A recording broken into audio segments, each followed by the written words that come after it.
الحمد لله وكفى وسلام على عباده الذين اصطفى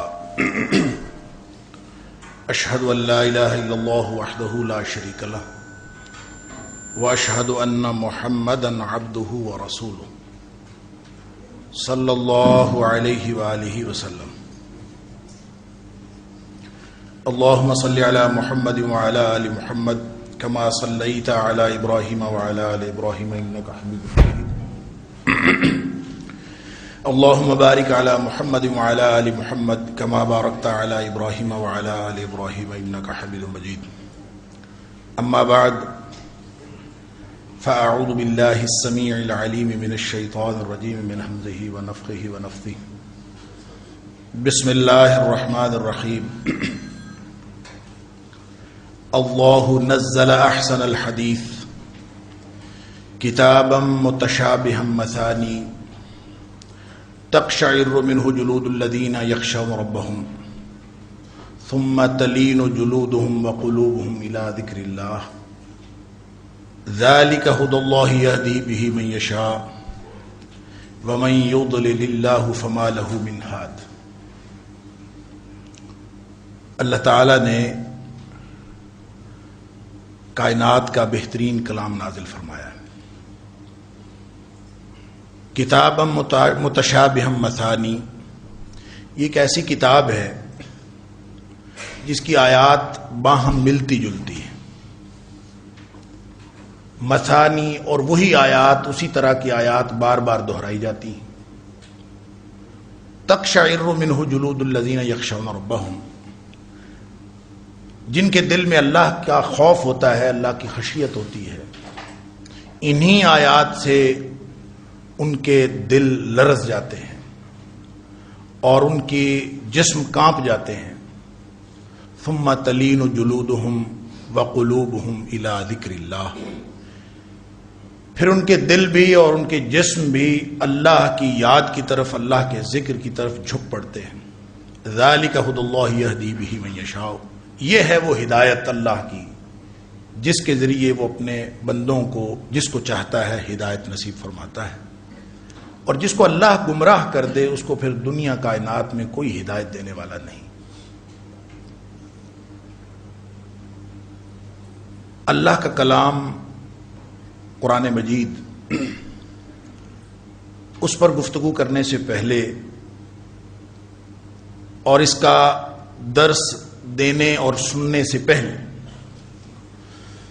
کچھ باتیں ایسی ہیں جو اگر ہمارے ذہن کے اندر نہ ہوں تو ہو سکتا ہے اللہ نخواستہ ہمیں ان دروس کا کوئی فائدہ نہ ہو، نہ درس دینے کا اور نہ درس سننے کا۔ لہذا اللہ کے کلام کی وہ اہمیت، وہ عظمت جو ہے کما حقہ، تو شاید ہم اپنے ذہنوں میں اس کو جاگزین نہیں کر سکتے، لیکن جس قدر ممکن ہے ہم اللہ کے اس کلام کی عظمت کو سمجھیں، اور اگر اس کی عظمت کو سمجھ جائیں تو پھر یہ کس لیے نازل ہوئی ہے، اس کا ہمارے ساتھ تعلق کیا ہے، ہم نے یہ درس جو سننے ہیں کس نیت سے سننے ہیں، کیا ذہن بنا کے سننے ہیں۔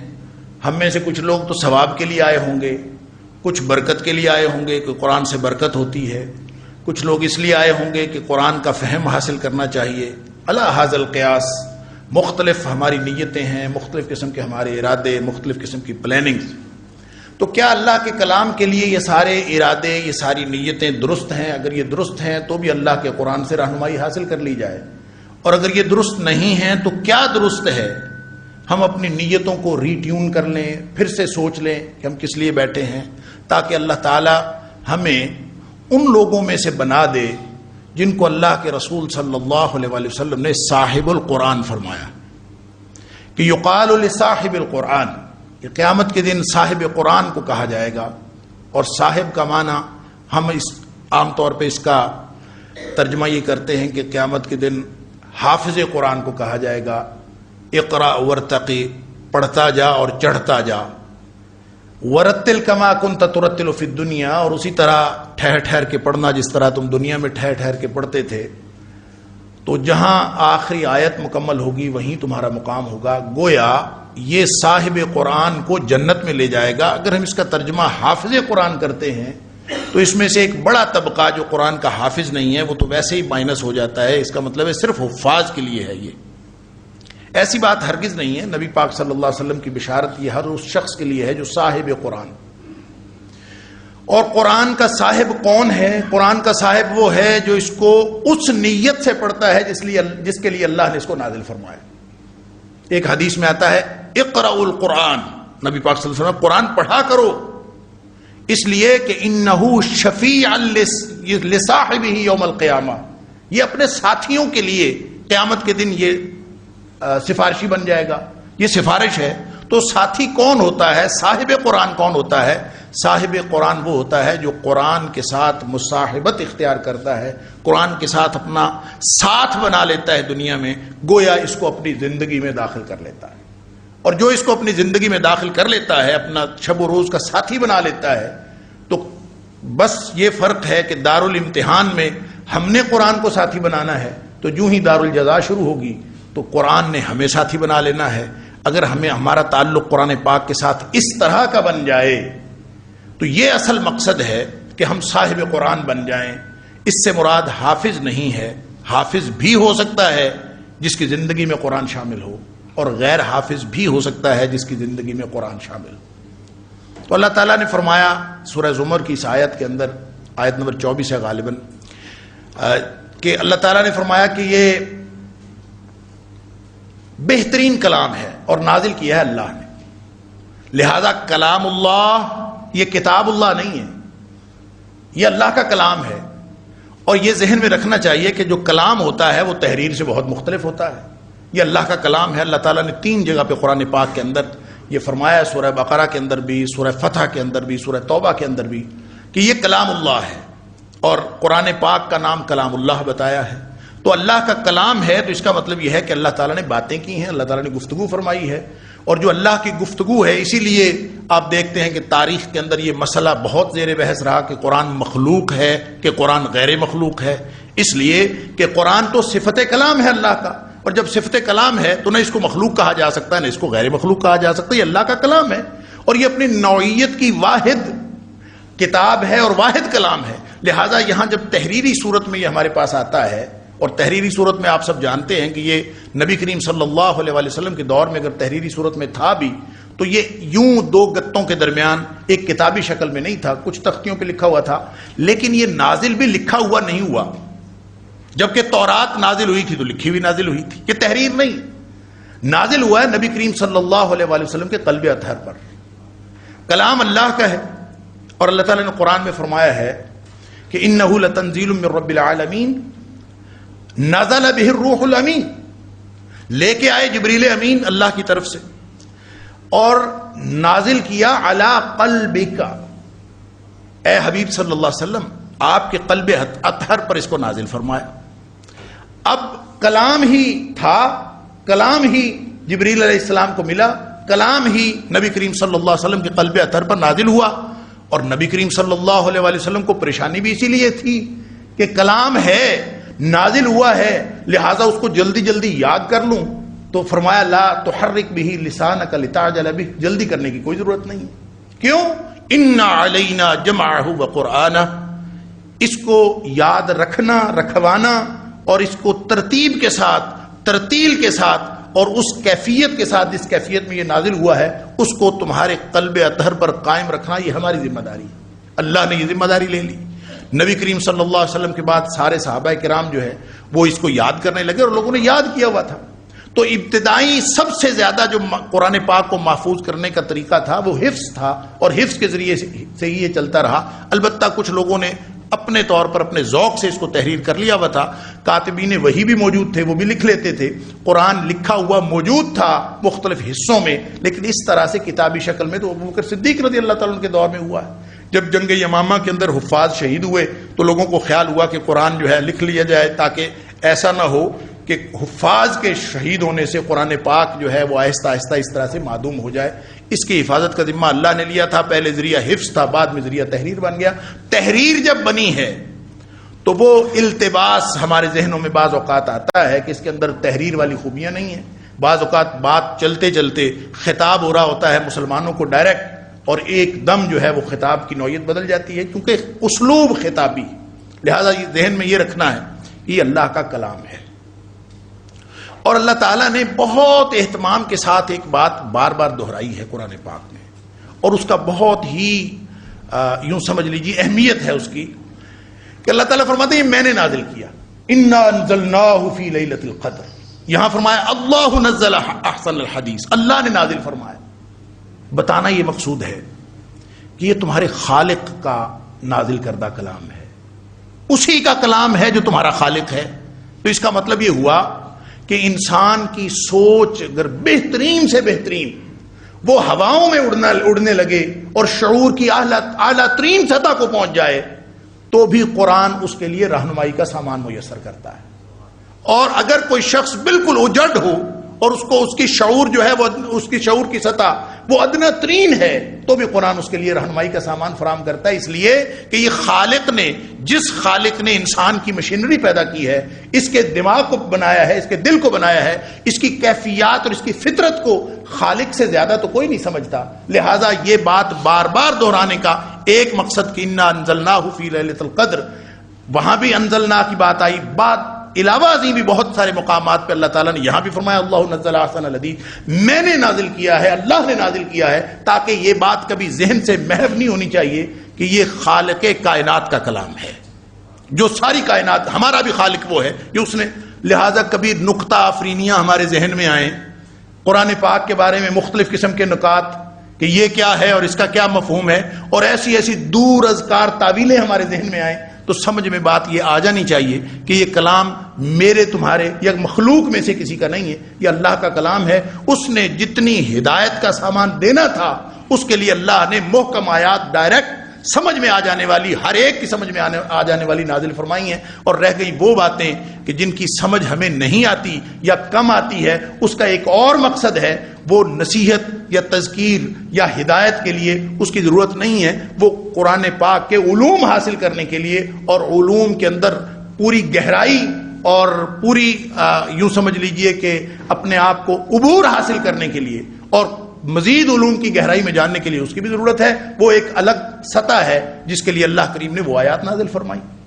لہٰذا ایک بات تو یہ کہ اللہ خالق کائنات کا، اور جو ہمارا بھی خالق ہے، تو جو ہمارا خالق ہے وہ بہترین کلام نازل کرے گا جو ہماری ہدایت کے لیے ضروری ہے۔ تو یوں یہ نقطہ ذہن میں رکھنے سے انسان جب ایک ایک آیت پڑھتا ہے تو اپنا دماغ لڑانے کی کوشش نہیں کرتا کہ میرے ذہن کے مطابق اس کا کیا مطلب بنتا ہے اور کیا مفہوم بنتا ہے، بلکہ اس کو سمجھنے کی کوشش کرتا ہے اللہ کی دی ہوئی عقل اور دماغ کے مطابق، اس کو سمجھنے کی کوشش کرتا ہے کہ میرے خالق اور میرے مالک کا یہاں پہ مدعا اور مقصد کیا ہے، وہ مجھے کیا سمجھانا چاہتا ہے۔ بس یہ بالکل یہ ڈائمینشن کا فرق پڑتا ہے۔ اگر کوئی شخص اس کو اپنی عقل اور اپنے فہم کے مطابق سمجھنے کی کوشش کرے گا تو اس کی پرسیپشن بدل جائے گی، اور اگر کوئی شخص اس کو اس لیے سمجھے گا اور اس طرح سمجھنے کی کوشش کرے گا، اس نقطے کو ذہن میں رکھے گا کہ یہ خالق کا کلام ہے، تو سمجھنے کا پروسیس پھر بھی آگے بڑھے گا، لیکن اس کی ڈائمینشن بدل جائے گی۔ وہ اس عقل کو استعمال کرے گا کہ میرا خالق، میرا مالک مجھے کیا کہتا ہے، بس یہ فرق پڑے۔ ایک دوسرا فرق اس سے اور پڑتا، وہ یہ ہے کہ کوئی شخص جب خالق کو ذہن میں رکھتا ہے کہ خالق کا کلام ہے تو اس کی اتھارٹی ذہن میں آتی ہے۔ یہ جو اللہ تعالیٰ نے فرمایا انا انزلناہ، اللہ تعالیٰ جہاں کہیں قرآن پاک میں اپنے لیے جمع کا صیغہ استعمال فرماتے ہیں نا، تو اس کا مطلب اللہ کی قدرت کا اظہار ہوتا ہے۔ تو قرآن پڑھتے ہوئے یہ ذہن میں رکھنا ہے کہ یہ کلام کتنی طاقت والا کلام ہے۔ طاقت اور اتھارٹی یہ ذہن میں رکھنی اس لیے ضروری ہے کہ میں اور آپ یہاں کھڑے ہو کے لوگوں کو کہتے رہیں سٹینڈ اپ، لوگوں کو کہتے رہیں فائر، لوگوں کو جو مرضی کہتے رہیں، کوئی فرق نہیں پڑتا۔ اگر یہی بات کوئی فوج کا جرنیل کہہ دے، اللہ اکبر، اگر فوج کے جرنیل کی زبان سے نکل جائے فائر تو لاشیں گر جاتی ہیں اور کشتوں کے پشتے لگ جاتے ہیں اور زندگی ملیا میٹ ہو جاتی ہے۔ لفظ وہی ہے فائر، اور اگر کسی عام شخص نے کیا وہ ساری زندگی کہتا رہے تو ہو سکتا ہے اس کے کچھ بھی نہ ہو، لیکن جب اتھارٹیٹیو آدمی جو کسی اتھارٹی پر ہے وہ اس کی زبان سے ایک لفظ نکلے گا تو وہ ہو سکتا ہے بہت بڑی تبدیلی کر دے. اور اسی طرح جو بڑے بڑے اتھارٹی کے اوپر لوگ ہوتے ہیں, حکومتوں کے جو عہدیداران ہوتے ہیں, وہ ایک لفظ بولتے ہیں, اس پر ہزاروں تبصرے ہوتے ہیں, لوگ کہتے ہیں اس کا یہ مطلب تھا, اس کی باڈی لینگویج یہ تھی, اس کے ایک اس لفظ کا یہ مطلب تھا, ہزاروں تبصرے ہوتے ہیں. اس کی وجہ اس کی اتھارٹی ہوتی ہے. تو اللہ کریم کا یہ بتانے کا مقصد کہ یہ تمہارے خالق کی طرف سے نازل کردہ ہے, ذہن میں یہ رکھنا مقصود ہے, انسانوں کو یہ سمجھانا مقصود ہے کہ یہ اس اللہ کا کلام ہے جس کے منہ سے کن نکل جائے, جو کن فرما دے تو یہ کائنات ساری کی ساری بن جاتی ہے. وہ کن فرما دے تو یہ ساری کائنات ایک لحظہ میں ملیمیٹ ہو جاتی ہے. وہ اتنی اتھارٹی والی ہستی ہے, اتنا اختیار ہے اس کا. یہ ذہن میں اگر انسان کے رہے کہ میں اس کا کلام پڑھ رہا ہوں جو کن کہہ دے, انما امرہ اذا اراد شیئا ان یقول له کن, وہ صرف کن کہہ دے تو یہ ساری کائنات کے اندر جو بالکل ہمارے وہم و گمان سے بھی دور ہے اور اتنی بڑی لمبی چوڑی کائنات ہے, اس کے اندر ایک آنکھ کے لحظے میں تبدیلیاں رونما ہو سکتی ہیں. وہ خالق کائنات اس کلام کا مالک ہے, یہ اس کا کلام ہے. اور یہ ایک لفظ کن تو نہیں ہے, یہ تو قرآن پاک کے اندر ہزاروں الفاظ ہیں. اور اس کا کلام جب ہم پڑھ رہے ہیں تو ذہن میں یہ اتھارٹی رہنی چاہیے کہ یہ کسی بھی وقت وہ جو بھی کر دے, اللہ اکبر. اس لیے فرمایا کہ تم اپنا استحضار کرو نا, اپنا استحضار کرو کہ کس کا کلام پڑھ رہے ہو. اگر یہ استحضار موجود ہو تو پتہ کیا ہوتا ہے پھر؟ اللہ تعالیٰ فرماتے ہیں کہ لو انزلنا هذا القرآن على جبل لرأيته خاشعا متصدعا من خشية اللہ. اگر یہ پہاڑ پر ہم نازل کر دیتے نا تو پہاڑ ریزہ ریزہ ہو جاتا اللہ کے خوف سے. کیوں؟ اس لیے کہ پہاڑ ہو یا اشجار ہوں, یہ پوری مخلوقات انسان اور جن کے علاوہ وہ ساری کی ساری ہر وقت اللہ کی اس اتھارٹی اور اس اختیار کے استحضار میں رہتے ہیں. ان کی فطرت کے اندر اللہ نے یہ رکھا ہے کہ وہ ہر وقت اللہ کی تسبیح بیان کرتے ہیں. سورہ نور کے اندر اللہ تعالیٰ نے فرمایا کہ پوری کائنات, اور مختلف مقامات پر اللہ نے فرمایا کہ پوری کائنات زمین و آسمان کی ہر چیز اللہ کی تسبیح بھی بیان کرتی ہے, اللہ کی نماز بھی پڑھتی. کل قد علم صلاتہ و تسبیحہ, نماز بھی پڑھتے ہیں, تسبیح بھی بیان کرتے ہیں. ہمیں نہیں معلوم ہوتا پوری کائنات اور زمین کے درمیان میں, زمین و آسمان کے درمیان میں اڑنے والے پرندے بھی یہ سب کچھ کر رہے ہیں, تمہیں نہیں معلوم. ان کو استحضار ہے کہ ہم کس مالک کے غلام ہیں. سورج کو بھی استحضار ہے, پہاڑوں کو استحضار ہے, کائنات کی ہر مخلوق کو اس بات کا استحضار ہے, اور ان کی فطرت میں یہ استحضار رکھا ہے کہ وہ اللہ کے حکم کے پابند ہیں, اور وہ اس اتھارٹی والی ہستی ہے کہ وہ کن کہہ دے تو ساری کائنات درہم برہم ہو سکتی ہے, وہ کن کہہ دے تو ساری کائنات بن سکتی ہے. ایسے اختیار رکھنے والی ہستی کا یہ کلام ہے. اگر انسان کے دل و دماغ میں یہ استحضار موجود ہو کہ میں کس کا کلام پڑھنے جا رہا ہوں, میں اس اتھارٹی کے کلام پڑھنے جا رہا ہوں جس کلام کے اندر اتنی قوت ہے, یہ اگر استحضار موجود ہوگا تو پھر اس کے اوپر پورے اثرات اس کے مرتب ہوں گے کہ جو پہاڑ کو ریزہ ریزہ کر سکتے ہیں, ہمارے دل و دماغ کے اندر تبدیلی کیوں نہیں پیدا کرتے؟ ہم تو پڑھتے رہتے ہیں, ہمیں کچھ بھی نہیں ہوتا, ہمیں ویسی ہی آیات ہے, پڑھتے رہتے ہیں, قرآن پورا پڑھ جاتے ہیں, سنتے ہیں, سالوں گزر گئے پڑھتے رہتے ہیں, کچھ نہیں ہوتا. اس لیے کہ ہم اپنی فطرت کے اندر وہ استحضار پیدا نہیں کر سکے جو حقیقتاً قرآن پاک کو پڑھتے ہوئے ہمارے طبیعتوں کے اندر, ہمارے دل و دماغ کے اندر استحضار ہونا چاہیے.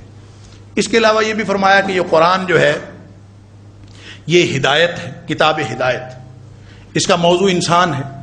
الہدا, قرآن پاک نے بار بار اپنے آپ کو الہدا کہا ہے, ہدایت. اور ہدایت جو ہوتا ہے, ہدایت کا مطلب راستہ بھی ہوتا ہے, اور ہدایت کا مطلب راستہ دکھانا بھی ہوتا ہے, اور ہدایت کا مطلب منزل مقصود پر پہنچانا بھی ہوتا ہے. قرآن یہ تینوں کام کرتا ہے. راستہ بھی ہے قرآن, اور قرآن راستہ دکھاتا بھی ہے, اور قرآن منزل مقصود پر پہنچاتا بھی ہے. یہ تینوں کام. پھر ایک یہ بھی فرمایا لا ریب فیہ, یہ شک و شبہ سے بالا تر کتاب, یعنی کتاب کے بارے میں ہمیں وہ استحضار جو ہونا ضروری ہے کلام پاک کے بارے میں, اگر وہ نہ ہو تو ہم قرآن پاک سے پوری طرح استفادہ نہیں کر سکتے. یہ اگر ذہن میں رہ جائے کہ یہ اللہ کا کلام ہے. اور پھر یہ جو دوسری بات ہے کہ یہ علوم کا خزانہ ہے, یہ بھی قرآن کے بارے میں ایک استحضار ضروری ہے. لیکن یہ علوم کا خزانہ ہونا اس کا مقصد نزول نہیں ہے, یہ ذہن میں رکھنا. علوم کا خزانہ ہے, اس سے فزکس بھی نکل سکتی ہے، اس سے کیمسٹری بھی نکل سکتی ہے، یہ اس میں نفسیات کا بیان بھی ہوا ہے، اس میں ہر چیز، ہر علم کی بنیاد اس کے اندر موجود ہے. لیکن یہ نہ کیمسٹری کی کتاب ہے، نہ فزکس کی کتاب ہے، یہ علوم کی کتاب نہیں ہے، یہ کتاب ہدایت ہے. یہ اللہ تعالیٰ نے ہدایت کے لیے نازل فرمائی ہے. اس کا موضوع انسان ہے اور یہ کتاب ہدایت. اور سارے علوم ہونے کے باوجود یہ اللہ نے ہم سے تقاضا ہی نہیں فرمایا کہ تم ان علوم کی گہرائی تک رسائی حاصل کرو. یہ ہم سے تقاضا ہی نہیں. ہم سے تقاضا کیا ہے؟ ہم سے تقاضا یہ ہے کہ اس سے ہدایت حاصل کرو. ہم سے اس سے بڑھ کے اللہ کریم نے تقاضا ہی نہیں کیا. اور وہ ہدایت بھی اس لیے کہ جو تبدیلی ہے، جو انسان کے اندر تبدیلی آتی ہے. دیکھیں ایک حدیث کے اندر آتا ہے، بخاری شریف کی حدیث ہے، نبی کریم صلی اللہ علیہ وسلم نے فرمایا کہ جتنے بھی انبیاء آئے ان کو معجزے عطا ہوئے. معجزے اس لیے عطا ہوتے تھے کہ لوگ ان معجزوں کو دیکھ کر ہدایت کی راہ پر چل نکلے. معجزات نبیوں کو اس لیے ملتے تھے اور ان کے ایمان لانے میں ان کو سہولت ہو جائے. یہ معجزات اس لیے عطا ہوتے تھے.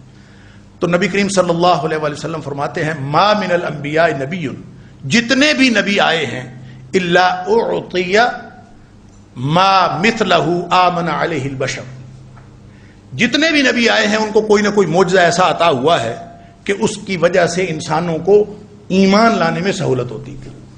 اور فرمایا انما کان الذی اوتیتو، اور جو چیز مجھے عطا ہوئی ہے، جو معجزہ مجھے عطا ہوا ہے.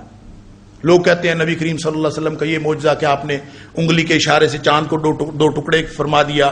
آپ نبی کریم صلی اللہ علیہ وسلم نے دودھ کا پیالہ، اس میں آپ نے گھونٹ بھرا اور وہ بہت سارے لوگوں کو کافی ہو گیا. اللہ حاضر قیاس، بہت ساری باتیں وہ نبی کریم صلی اللہ علیہ وآلہ وسلم سے اللہ کے حکم سے سرزد ہو جاتے ہیں. لیکن معجزہ کا مطلب ہوتا ہے عاجز کر دینے والی چیز. تو وہ اللہ کے رسول صلی اللہ علیہ وسلم سے وہ ساری چیزیں رونما ہوئیں، وہ کسی بھی نبی سے رونما ہوتے رہے.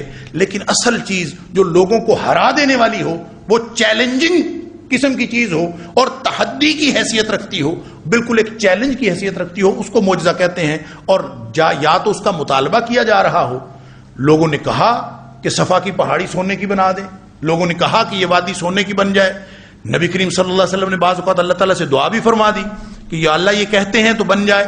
تو نہیں بنا ان کے چیلنج پہ. ایک واحد معجزہ نبی پاک صلی اللہ علیہ وسلم بخاری شریف کی اس حدیث میں فرماتے ہیں مجھے جو عطا ہوا ہے نا، انما کان الذی اوتیتو، جو مجھے معجزہ عطا ہوا ہے جس کے ذریعے سے لوگوں کو ایمان لانے میں بھی سہولت ہوگی، ہدایت کی راہ پہ چلنے میں بھی سہولت ہوگی، فرمایا وہ معجزہ ہے وحین، وہ اللہ کی وحی ہے. مجھے یہ جو وحی عطا ہوئی ہے یہ کائنات کا سب سے بڑا معجزہ. اور پھر فرمایا اوحاہ اللہ الیہ، یہ اللہ نے میری طرف وحی کی ہے اور اس سے بڑا معجزہ اور کوئی نہیں. تو جن معجزوں کے ذریعے سے انبیاء اپنی امتیں بڑھاتے رہے، امتوں کی تعداد بڑھاتے رہے، تو فرمایا مجھے جو اللہ نے معجزہ عطا فرمایا ہے یہ جتنا بڑا ہدایت کا سامان ہے، فرمایا کہ میرے اب اتنے لوگ اس قرآن کو سن کر، اس قرآن کو پڑھ کر، اس قرآن میں سے گزر کر اس معجزے کے ذریعے اتنے لوگ ہدایت یافتہ ہوں گے کہ فَأَرْجُو ان اکون اکثرہم تابعا یوم القیامت، اب میں امید کرتا ہوں کہ قیامت کے دن میری امت سب سے زیادہ ہوگی. فارجو ان اکون اکثرہم تابعا یوم القیامہ، کیونکہ مجھے یہ معجزہ عطا ہوا ہے، یہ کائنات میں کسی اور کو عطا ہی نہیں ہوا، مجھے اللہ کا کلام عطا ہوا. یہ اس طرح کی کتاب ہمیں ہمارے سامنے ہے جس کو ہم پڑھنے جا رہے ہیں. یہ ذہنوں کے اندر اگر تصور جاگزیں ہو اور اس استحضار کے ساتھ ہم قرآن پڑھیں تو پھر قرآن سے ہم وہ کچھ حاصل کر سکتے ہیں جو قرآن کا مقصد نزول ہے. اب آ جائیے کہ قرآن کا مقصد نزول کیا ہے، ہم نے کس نیت سے پڑھنا ہے. میں نے عرض کیا کہ علوم کی گہرائی اور ان تک رسائی ہم سے مطالبہ ہی نہیں. ہم سے مطالبہ ہے کہ تم اس سے نصیحت حاصل کرو. وَلَقَدْ يَسَّرْنَا الْقُرْآنَ لِلذِّكْرِ فَهَلْ مِن مُدَّكِرٍ، کوئی ہے جو نصیحت حاصل کر لے قرآن سے؟ قرآن علوم کا خزانہ ہے اور وہ قیامت تک اس سے مختلف علوم برآمد ہوتے رہیں گے. فرمایا لا تنقضی عجائبہ، کوئی شخص سمجھے کہ میں اس کے علوم کی گہرائی تک پہنچ گیا ہوں، رسائی ممکن ہی نہیں ہے. اس کی وجہ ہے نا، اس کی وجہ یہ ہے کہ یہ اللہ کا کلام ہے. تو جس طرح اللہ کی ذات کو نہیں سمجھا جا سکتا، اسی طرح اللہ کے کلام کو بھی نہیں سمجھا جا سکتا۔ اللہ کے کلام کی حقیقت کو کما حقہ سمجھنا ناممکن ہے، زندگیاں کھپ جائیں گی۔ لا تنقضی عجائبہ، نبی پاک صلی اللہ علیہ وسلم نے فرمایا اس کے عجائبات اور اس کے نقطے اور اس کے علوم کبھی ختم نہیں ہوں۔ اور ایسے ایسے علوم، یہ تو ہم کہہ دیتے ہیں نا کہ یہاں سے اناٹمی نکل رہی ہے، یہاں سے باٹنی نکل رہی ہے، یہاں سے زوالوجی نکل رہی ہے، یہاں سے فلاں نقطہ ہے، یہاں سے فلاں، یہ تو وہ ہیں جو ہمیں معلوم ہے۔ ایسے علوم بھی اس کے اندر سے نکلتے ہیں کہ جو جن تک انسان ابھی تک پہنچا ہی نہیں۔ لیکن ایک بات ان علوم کے حوالے سے، ان سائنسی ترقیوں کے حوالے سے، یعنی کچھ لوگ ایسے ہیں جو اس نہج پر تحقیق کرتے ہیں کہ وہ قرآن کی تصدیق کے لیے اور قرآن کی حقانیت کے لیے سائنس کا سہارا لیتے ہیں۔ کہتے ہیں سائنس کی یہ بات بھی ثابت کرتی ہے کہ قرآن سچی کتاب ہے، سائنس کی یہ بات بھی ثابت کرتی ہے کہ قرآن سچی کتاب ہے۔ سائنس کے ذریعے سے قرآن کو ثابت کیا جاتا ہے۔ حالانکہ سائنس بیچاری تو ہر 50-100 سال بعد بدل جاتی ہے۔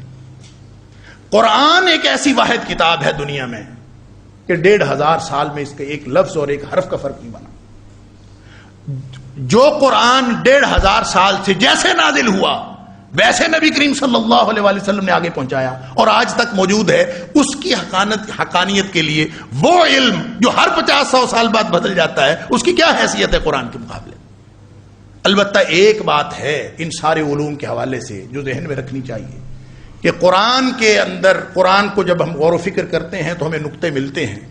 علوم جتنے مرضی ترقی کرتے جائیں، انسان کا ذہن ترقی کرتا جائے، وہ جہاں تک بھی پہنچے گا، وہ اس کی کوئی بھی بات، اگر وہ علم کی حقیقت ہے، اگر وہ علم کی حقیقت ہے تو علم کی حقیقت تک انسان جب بھی پہنچے گا، قرآن اس علم کے بارے میں جو بات 1500 سال پہلے کہتا تھا وہ بات سچ اور حق ہوگی۔ اللہ اکبر! قرآن کہتا ہے کہ سنریہم آیاتنا فی الآفاق والانفس، قرآن خود کہتا ہے کہ ہم ان کو دکھاتے رہیں گے آیات، نشانیاں، سائنس ترقی کرے گی، آفاق میں سے بھی، انفس میں بھی، انسان کا وجود اور دنیا کے جتنے وجود ہیں ہر چیز میں ان کو نشانیوں کا پتہ چلتا رہے گا۔ لیکن ان نشانیوں کے ذریعے سے قرآن جو کچھ بتا رہا ہوگا، لوگ یہ سمجھیں گے کہ قرآن نے جو بات 1500 سال پہلے بتا دی تھی، حتی یتبین لہم انہ الحق، کہ قرآن کی بات سچی ہے۔ علوم ترقی کریں گے تو علوم کی رسائی، علوم تک رسائی انسان کی قرآن کے اندر نہ کوئی تبدیلی پیدا کر سکتی ہے، نہ قرآن کے اندر کوئی اضافہ کر سکتی ہے۔ قرآن نے جو ایسے ایسے نقطے بنیادی طور پر بتا چھوڑے، یہ تو علوم کے ساتھ قرآن کا تعلق ہو سکتا ہے، لیکن ہم سے تقاضا قرآن نے یہ نہیں کیا کہ آپ علوم تک گہرائی حاصل کریں۔ ہاں، غور و فکر کا، تفکر و تدبر کا ہم سے مطالبہ کیا ہے قرآن نے، اور وہ کس وجہ سے کیا ہے، اس سے کیا ملتا ہے، وہ ابھی میں عرض کرتا ہوں کہ ہم نے کون کون سے کام کرنے ہیں، کون کون سے مقاصد ذہن میں رکھنے ہیں۔ جب ہم رکھیں گے تو انشاءاللہ قرآن ہمیں کما حقہ رہنمائی فراہم کرے۔ تو سب سے پہلی بات جو قرآن سے ہم نے حاصل کرنی ہے وہ ہے نصیحت۔ ہم نصیحت کے لیے اور ہدایت کے لیے قرآن کو پڑھیں کہ یا اللہ ہمیں ہدایت چاہیے، رہنمائی چاہیے، اور ہدایت ہر شخص کو چاہیے۔ ہدایت کا مطلب یہ نہیں ہے کہ کسی کو، ایک دفعہ میں نے عرض کیا کہ ہدایت کا معنی راستہ بھی ہے، اور ہدایت کا معنی راستہ دکھانا بھی ہے، اراء الطریق، اور ہدایت کا معنی ایصال الی المطلوب بھی ہے، منزل مقصود پہ پہنچانا بھی ہے۔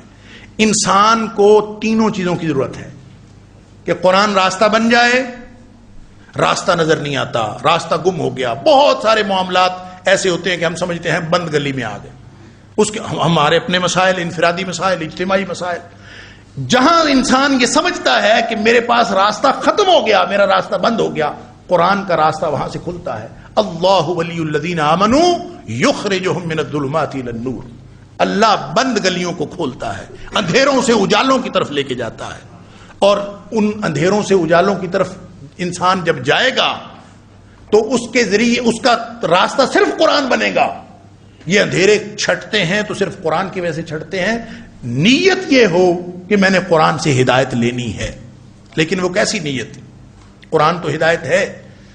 جہاں تعارف کروایا نا قرآن نے اپنا، ایک جگہ تو فرمایا شہر رمضان الذی انزل فیہ القرآن ھدی للناس وبینات من الھدی والفرقان۔ کہ یہ قرآن جو ہے یہ ساری انسانیت کے لیے ہدایت ہے۔ سورہ بقرہ کی ابتدا میں فرمایا ھدی للمتقین، یہ متقیوں کے لیے ہدایت ہے، جبکہ جو ہمارا منزل مقصود بتائی قرآن نے خود کہ تم نے کرنا کیا ہے، تو فرمایا اعبدوا ربکم، کہ تم اپنے رب کی بندگی کرو، یا ایھا الناس، اے کائنات کے انسانوں، اعبدوا ربکم، اپنے پالنہار کی بندگی کرو، الذی خلقکم والذین من قبلکم، جو تمہارا بھی تم سے پہلے لوگوں کا بھی خالق ہے۔ ہوگا کیا اس سے؟ جی اس سے ہوگا یہ کہ لعلکم تتقون، تم متقی بن جاؤ گے۔ یہ تو منزل مقصود ہے متقی بننا۔ وہاں فرمایا ھدی للمتقین، یہ ہدایت ہے متقیوں کے لیے۔ اب جو منزل مقصود ہے یہاں پری ریکوزٹ کے طور پر، بنیادی شرط کے طور پر کہی جا رہی ہے کہ ان کے لیے ہدایت ہے، وہاں فرمایا ھدی للناس، یہاں فرمایا ھدی للمتقین۔ فرق کیا ہے اور ہم نے حاصل کیا کرنا؟ قرآن سے کوئی شخص اگر اس نیت سے نہیں بیٹھتا نا کہ میں نے ہدایت لینی ہے، قرآن اس کو ہدایت نہیں دیتا، یہ ذہن میں رکھیے۔ اس کی وجہ یہ ہے کہ یہ اللہ کا کلام ہے،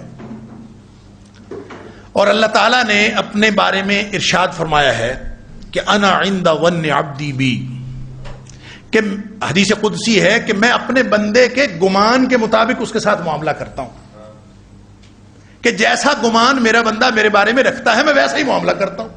جو شخص سمجھتا ہے کہ میرا اللہ میری سنتا ہے، اس کا تو اعلان ہے نا کہ اجیب دعوت الداعی اذا دعان، کہ جب بھی میرا بندہ مجھے پکارے میں اس کی سنتا ہوں، صرف سنتا نہیں ہوں، اجیب، میں اس کا جواب دیتا ہوں، اس کو قبول کرتا ہوں۔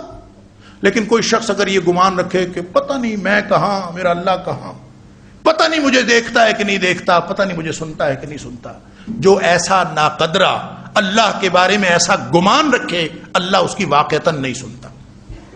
انا عند ظن عبدی بی، میں اپنے بندے کے گمان کے مطابق معاملہ کرتا ہوں۔ تو اس کا مطلب یہ ہوا کہ یہ جو کلام ہے یہ بھی تو اللہ کا کلام ہے، اس غیرتوں اور اناؤں والے کا کلام ہے جس کے بارے میں کوئی گمان ذرا سا بھی الٹا رکھے وہ اس کے ساتھ تعلق ہی توڑ دیتا ہے۔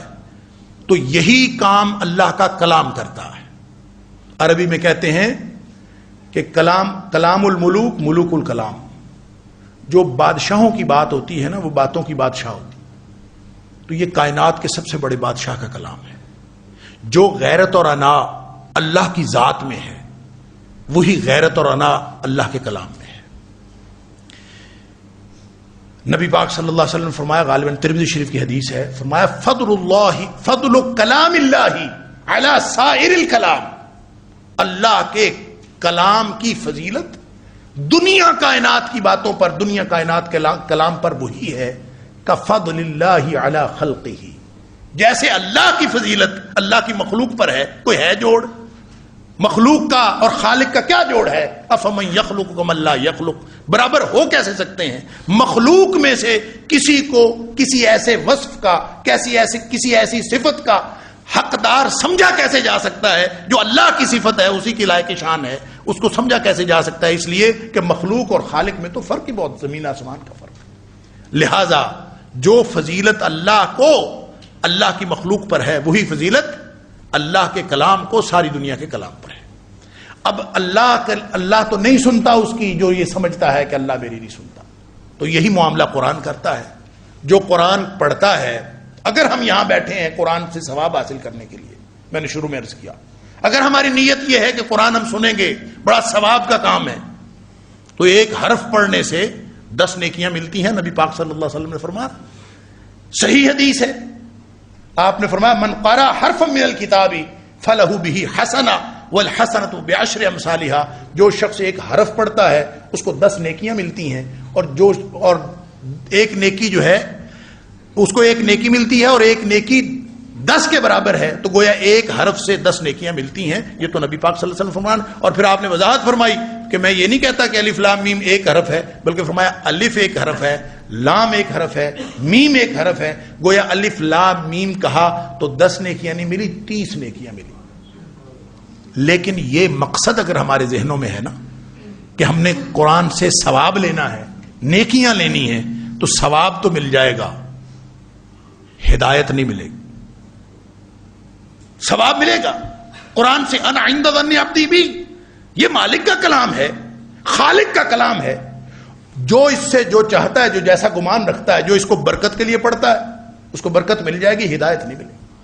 جو سمجھتا ہے کہ یہ اس کا سایہ کر لیں شادی کے موقع پر تو برکت ہو جاتی ہے، ہو سکتا ہے اس کو برکت ہو جاتی ہو، اس لیے کہ قرآن کی برکات سے تو پتھر بھی محروم نہیں رہتے، قرآن کی برکات سے تو پتھر بھی محروم نہیں، اس کے اندر برکات اللہ نے رکھی ہے۔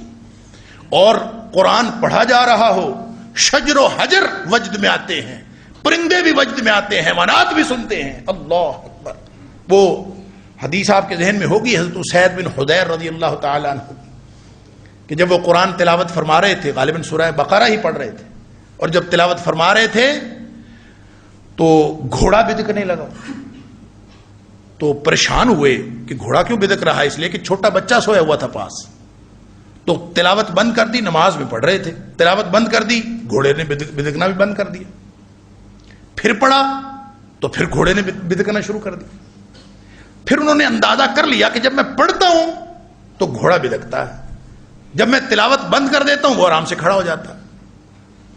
تو کہتے ہیں مجھے خیال آیا کہ یہ جو گھوڑا بدکتا ہے کہیں بچے کو نقصان نہ پہنچائے، پاس ہی بچہ سویا ہوا ہے، تو میں نے بند کر دی تلاوت، سلام پھیر دیا، سلام پھیر کے میں نے اپنے اوپر دیکھا تو ایک روشنیوں کا حالہ تھا میرے اوپر، اور اتنی ساری روشنیاں جیسے بادل کی طرح میرے اوپر سایہ فگن، سفید۔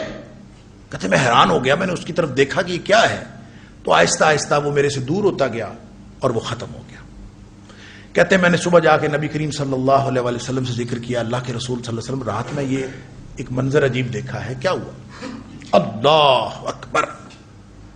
نبی پاک صلی اللہ علیہ وآلہ وسلم نے فرمایا تلک الملائکہ، وہ فرشتے تھے، دنت بصوتک، وہ تیرا قرآن سننے آئے تھے، ولو قرأت واصبحت، اگر تو پڑھتا رہتا نا، تلاوت بند نہ کرتا اور اسی طرح صبح ہو جاتی، اللہ اکبر، ينظر الناس الیہا لا تتوارا منہم، تو پڑھتا رہتا تو فرشتوں کو ساری دنیا دیکھتی، وہ کسی کی نظروں سے اوجھل نہ ہوتے، ساری دنیا دیکھ لیتی کہ فرشتے قرآن سننے آئے ہوئے ہیں۔ کس کس چیز پر قرآن کا اثر نہیں ہوتا؟ قرآن کا اثر تو ہوتا ہے، لہذا کوئی شخص اگر اس کو برکت کے لیے پڑھتا ہے تو کیسے ہو سکتا ہے کہ اس سے برکت نہ ملے؟ کوئی اس کو سکون کے لیے پڑھتا ہے، سکون مل جائے گا، جو اس کو سرور کے لیے پڑھتا ہے اس کو سرور مل جائے گا، لیکن ہدایت نہیں ملے گی۔ ہدایت صرف اس کو ملے گی جو اس نیت سے پڑھے گا کہ میں نے اس سے ہدایت لینی ہے، انا عند ظن عبدی بی۔ لہذا سب سے پہلے ہمیں اپنے نیتوں کو ریٹیون کرنا ہے۔ نیت کیا بنانی ہے؟ فرمایا ھدی للمتقی۔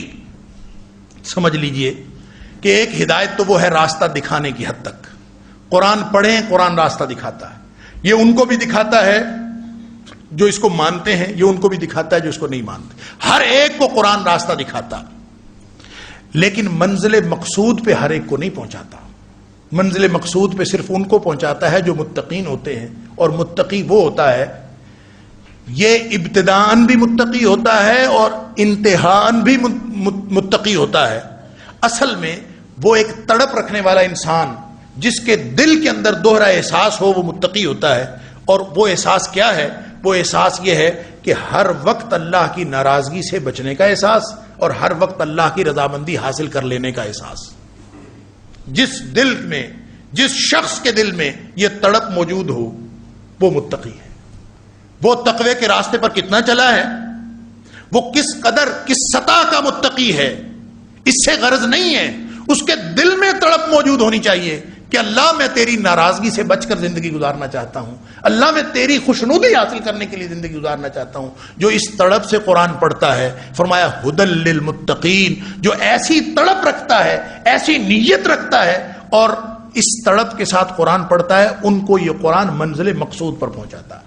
یہ صرف قرآن ان کو راستہ نہیں دکھاتا، اراء الطریق والا، اراء الطریق کا مطلب راستہ دکھانا، یعنی ایک رہنمائی تو یہ ہے آپ یہاں سے باہر نکلیں اور کہیں میں نے ایئرپورٹ جانا ہے تو کوئی شخص آپ کو راستہ بتا دے کہ ادھر ادھر چلے جاؤ اور اتنے ٹرن لینا اور اس سڑک سے ادھر کو جانا، ایئرپورٹ آ جائے،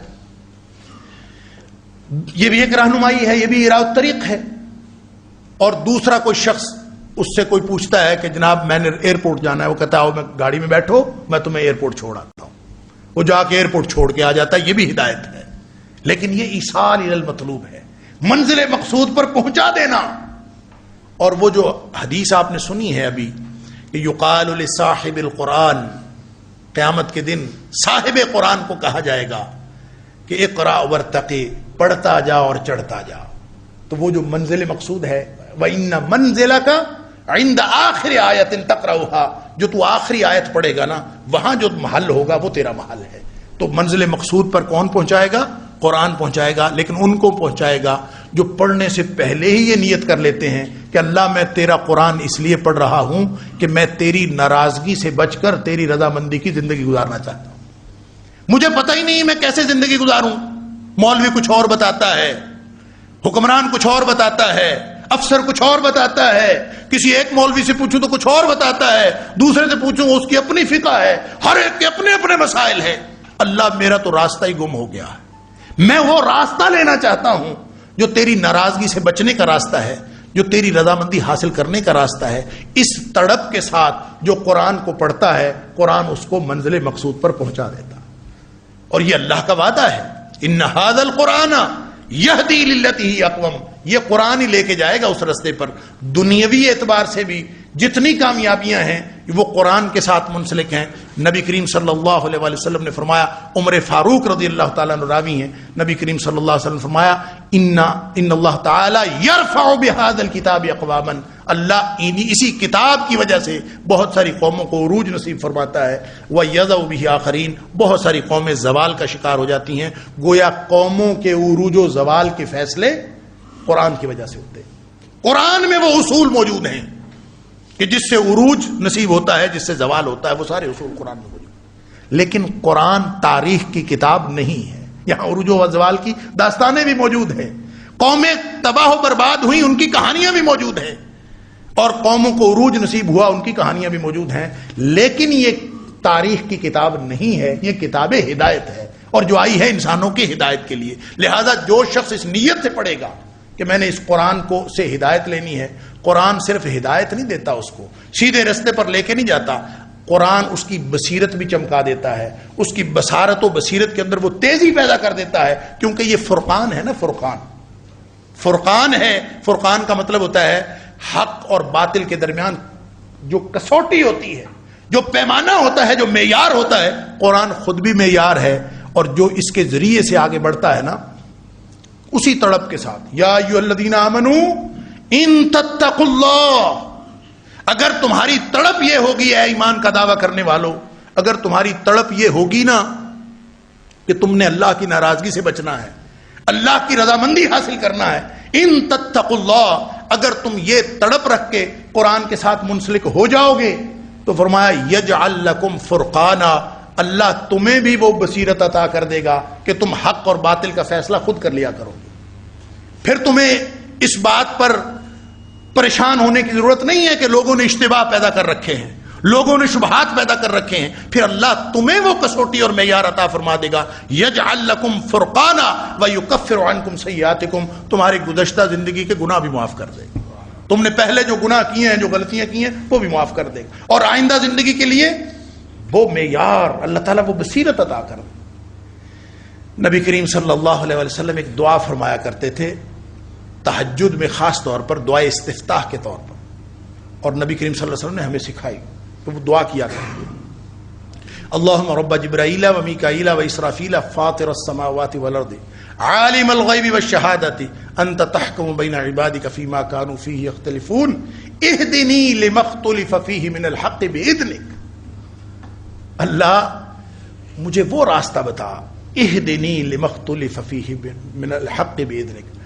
حق کا وہ راستہ جو ہر قسم کی کنفیوزنگ سچویشن میں حق ہے، اللہ مجھے وہ راستہ دکھا جس میں لوگ اختلاف کرتے پھر رہے ہوں، لوگوں کو اختلاف ہو، مجھے کوئی اختلاف نہ ہو، اللہ تو اپنے حکم سے باذنک، تو اپنی رحمت سے مجھے وہ راستہ عطا فرما، جو راستہ تمام اختلافات میں وہ راستہ ہے جو سیدھا جنت کو جانے والا راستہ ہے۔ اللہ تعالیٰ وہ راستہ عطا فرماتا ہے۔ یعنی جو قرآن سے جڑے گا، جو قرآن سے ہدایت مانگنے کے لیے، اللہ کی ناراضگی سے بچنے کے لیے اس نیت سے اور اس تڑپ سے قرآن کو پڑھے گا، اللہ اکبر، پھر قرآن کا یہ وعدہ ہے کہ ان ھذا القرآن یہدی للتی ہی اقوم، یہ پھر لے جائے گا اس کو اس مقام پر جو حقیقت میں اصل مقام ہے۔ دوسری بات یہ نیت تو ہم نے، پہلی بات تو ہے کہ نیت ہم سب نیت کر لیں۔ میں نے اگر پہلے کوئی اور نیت کی تھی، مجھے چاہیے کہ میں ابھی سوچ لوں قرآن کے بارے کہ میں کیوں پڑھ رہا ہوں، میں کیوں قرآن کا درس شروع کر رہا ہوں۔ اگر میری نیت یہ ہے کہ اللہ میں تیری ناراضگی سے بچ کر تیری رضامندی کی زندگی گزارنا چاہتا ہوں، تو مجھے راستہ چاہیے، میری قیادت گم ہو گئی ہے، مجھے قیادت چاہیے۔ اللہ مجھے وہ جنت کے راستے پر زندگی چاہیے جو تیرے پسندیدہ لوگوں کی زندگی ہے، جو انبیاء کا ساتھ ہے، مجھے وہ ساتھ چاہیے۔ دنیا میں بھی مجھے وہ بہترین زندگی چاہیے اور جنت میں مجھے نبی کریم صلی اللہ علیہ وسلم کا ساتھ چاہیے۔ اگر میری تڑپ یہ ہے تو انشاءاللہ قرآن کا وعدہ ہے کہ قرآن اس جگہ لے جائے۔ پھر ہمارا یہاں بیٹھنا، میرا کہنا، آپ کا سننا، انشاءاللہ یہ ہم سب کے لیے جنت میں جانے کا باعث بن جائے۔ اور اگر یہ نیت نہیں ہے کوئی اور، اچھا کسی کی نیت یہ ہوتی ہے قرآن کا فہم حاصل ہوگا، جی سن لیجئے، فہم قرآن بھی ایک التباس ہے۔ قرآن کی تلاوت ثواب بھی ہوتا ہے، قرآن پڑھنے سے فہم بھی حاصل ہوتا ہے، لیکن یہ ٹارگٹ نہیں ہے، نہ تلاوت ٹارگٹ ہے، نہ فہم ٹارگٹ ہے، یہ سارے ٹولز ہیں اس ٹارگٹ پر پہنچنے کے لیے۔ جو ٹارگٹ ہے اس سے ہدایت لینا۔ اگر کوئی شخص کہے نا میں نے فہم حاصل کرنا، تو فہم حاصل کرنے سے کیا ہوتا؟ فہم حاصل کرنا اگر ٹارگٹ بن گیا تو فہم تو مل جائے گا، قرآن کا عالم تو کہلائے گا، ہدایت نہیں ملے گی۔ ہو سکتا ہے لوگوں کے اوپر اپنے علم کا رعب بھی جما لے اور لوگ سمجھیں کہ بہت قرآن پر اس کو عبور حاصل ہے، لیکن ہدایت نہیں ملے گی۔ قرآن موجود ہوگا، قرآن پڑھتے ہوں گے اور کئی گھنٹوں کے دروس بھی ہوں گے، لیکن ہدایت نہیں ہوگی۔ اس لیے کہ اگر فہم قرآن سے ہدایت ملتی ہوتی، نہ صرف فہم سے ہدایت ملتی ہوتی، تو سب سے بڑے ہدایت یافتہ مستشرقین ہوتے۔ انہوں نے جتنا قرآن کے اندر گہرائی اور گہرائی سے مطالعہ کیا ہے، اور ایک ایک لفظ نہیں، ایک ایک حرف پر انہوں نے تحقیق کی ہے، ان کو ہدایت نہیں ملی۔ کیوں نہیں ملی؟ اس لیے کہ وہ قرآن کو پڑھتے ہدایت کی نیت سے فہم نہیں حاصل کرتے، وہ اس نیت سے فہم حاصل کرتے ہیں کہ ہم قرآن کی غلطیاں پکڑیں۔ وہ اپنی نیت سے تحقیق کرتے ہیں۔ لہذا فہم کو ٹارگٹ بنانے سے اگر ہدایت ملتی ہوتی، تو میں اکثر کہا کرتا ہوں، تو پھر مستشرقین جو ہیں وہ سب سے بڑے ہدایت یافتہ ہونے تھے، لیکن ایسا نہیں ہے۔ کیوں؟ قرآن ہدایت صرف اس کو دیتا ہے ھدی للمتقین، جو دل سے اس تڑپ کے ساتھ بیٹھتے ہیں۔ تو میں اللہ سے دعا کرتا ہوں کہ اللہ میری بھی تڑپ یہی بنا دے اور آپ کی بھی تڑپ یہی بنا دے، یہی نیت بنا دے کہ اللہ ہم تیرے ہیں اور تیرے راستے پر چلنا چاہتے ہیں، تو اپنے کلام کے ذریعے سے ہمیں اس راستے پر لے جا۔ یہ نیت ری ٹیون کرنا بڑا ضروری ہے۔ دوسری بات ہے نیت کے بعد خشیت، جو قرآن سے ہدایت لینے کے لیے ضروری ہے، اور اس کا تذکرہ اس آیت میں بھی ہے جو میں نے شروع میں آپ کے سامنے تلاوت کی، سورہ زمر کی آیت۔ خشیت کا مطلب ہوتا ہے خوف، اللہ سے ڈرنا۔ اور ڈر کس بات کا ہے؟ اللہ سے۔ اللہ کوئی غضبناک نہیں ہے، اللہ کوئی ایسی پرسنالٹی نہیں ہے جو خوفناک نعوذ باللہ پرسنالٹی ہے۔ اللہ کی ناراضگی سے ہی ڈرنا ہے، وہی خوف ہے کہ کہیں میرا اللہ ناراض نہ ہو جائے۔ یہ استحضار دل میں رکھنا ہے کہ مجھ سے کوئی ایسی بات سرزد نہ ہو جائے کہ جو اللہ کی ناراضگی کا باعث، کہیں اللہ کا حکم آئے میں عمل کرنے سے رہ جاؤں تو اللہ کی ناراضگی میرے اوپر آ جائے گی۔ اگر یہ استحضار موجود ہو تو پھر پتھر پھر پہاڑ جو ہے وہ ریزہ ریزہ ہوتے ہیں۔ لو انزلنا هذا القرآن على جبل لرأيته خاشعا متصدعا من خشیت اللہ۔ اللہ کی خشیت ہے جو پتھر کو پانی کرتی ہے۔ اللہ کی خشیت ہوگی تو ہمیں ہدایت ملے گی۔ اگر خشیت نہیں ہے نا دل میں تو اس کے بغیر ہدایت نہیں ملتی۔ فرمایا کہ آیات تو ویسی ہیں جب آپ پڑھتے ہیں تو ایک دوسرے سے ملتی جلتی آیات ہیں۔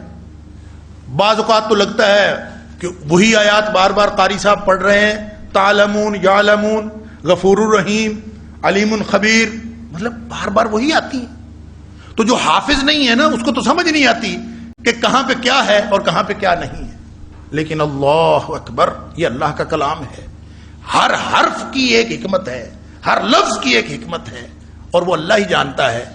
جو گہرائی کے ساتھ مطالعہ کرتے ہیں، دیکھیں سمندر کی ایک سطح ہے نا، سمندر کی سطح پہ آپ رہیں گے تو آپ ساری زندگی تیرتے رہیں ان ہیرے جواہرات تک نہیں پہنچ سکتے جو غوطہ خوری سے حاصل ہوتے ہیں، جو اندر جانے سے.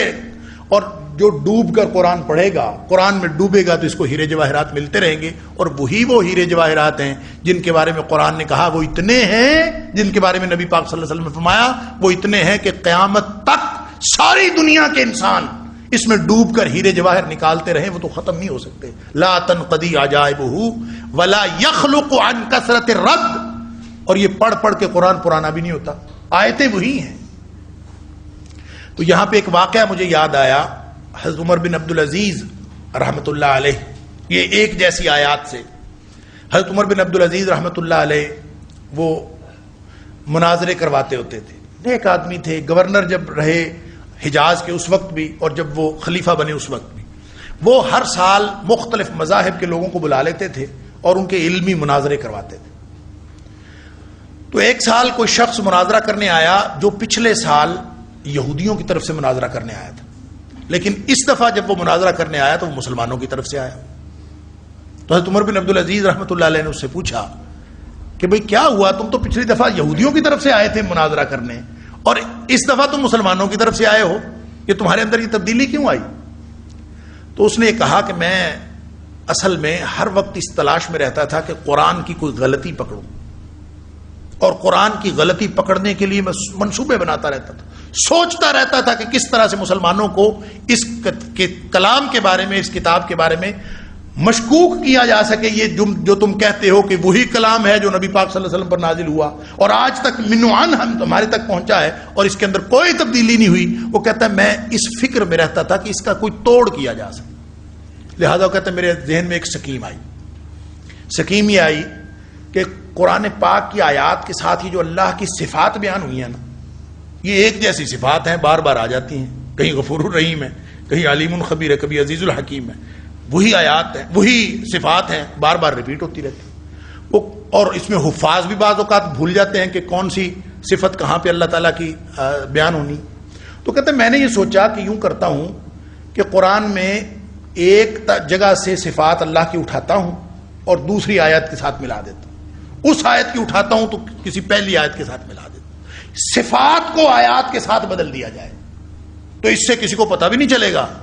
اور آہستہ آہستہ جب یہ رواج پا جائے گی بات تو میں یہ کہنے کے قابل ہو جاؤں گا کہ تمہارا قرآن تو مختلف ہے، کہیں کوئی آیت ہے کہیں کوئی آیت ہے، میں قرآن کی تبدیلی ثابت کر دوں.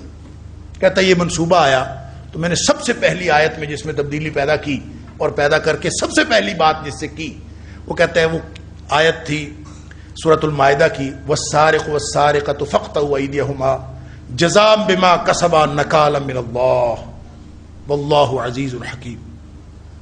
کہتا ہے میں نے واللہ عزیز الحکیم کی جگہ لگا دیا واللہ غفور الرحیم. وہ بھی اللہ کی صفات ہے، یہ بھی اللہ کی صفات ہے. کہتا ہے میں نے یہاں پہ واللہ غفور الرحیم لگا دیا اور اپنے منصوبے کے تحت یہ پہلا کام یہ کیا. اور کرنے کے بعد کہتا مجھے ایک مسلمان ملا، میں نے ایسی اس کو یہ آیت سنا دی کہ دیکھیں میں آج کل قرآن کی آیات یاد کر رہا ہوں تو یہ تمہارے قرآن کی آیت میں نے یاد کی.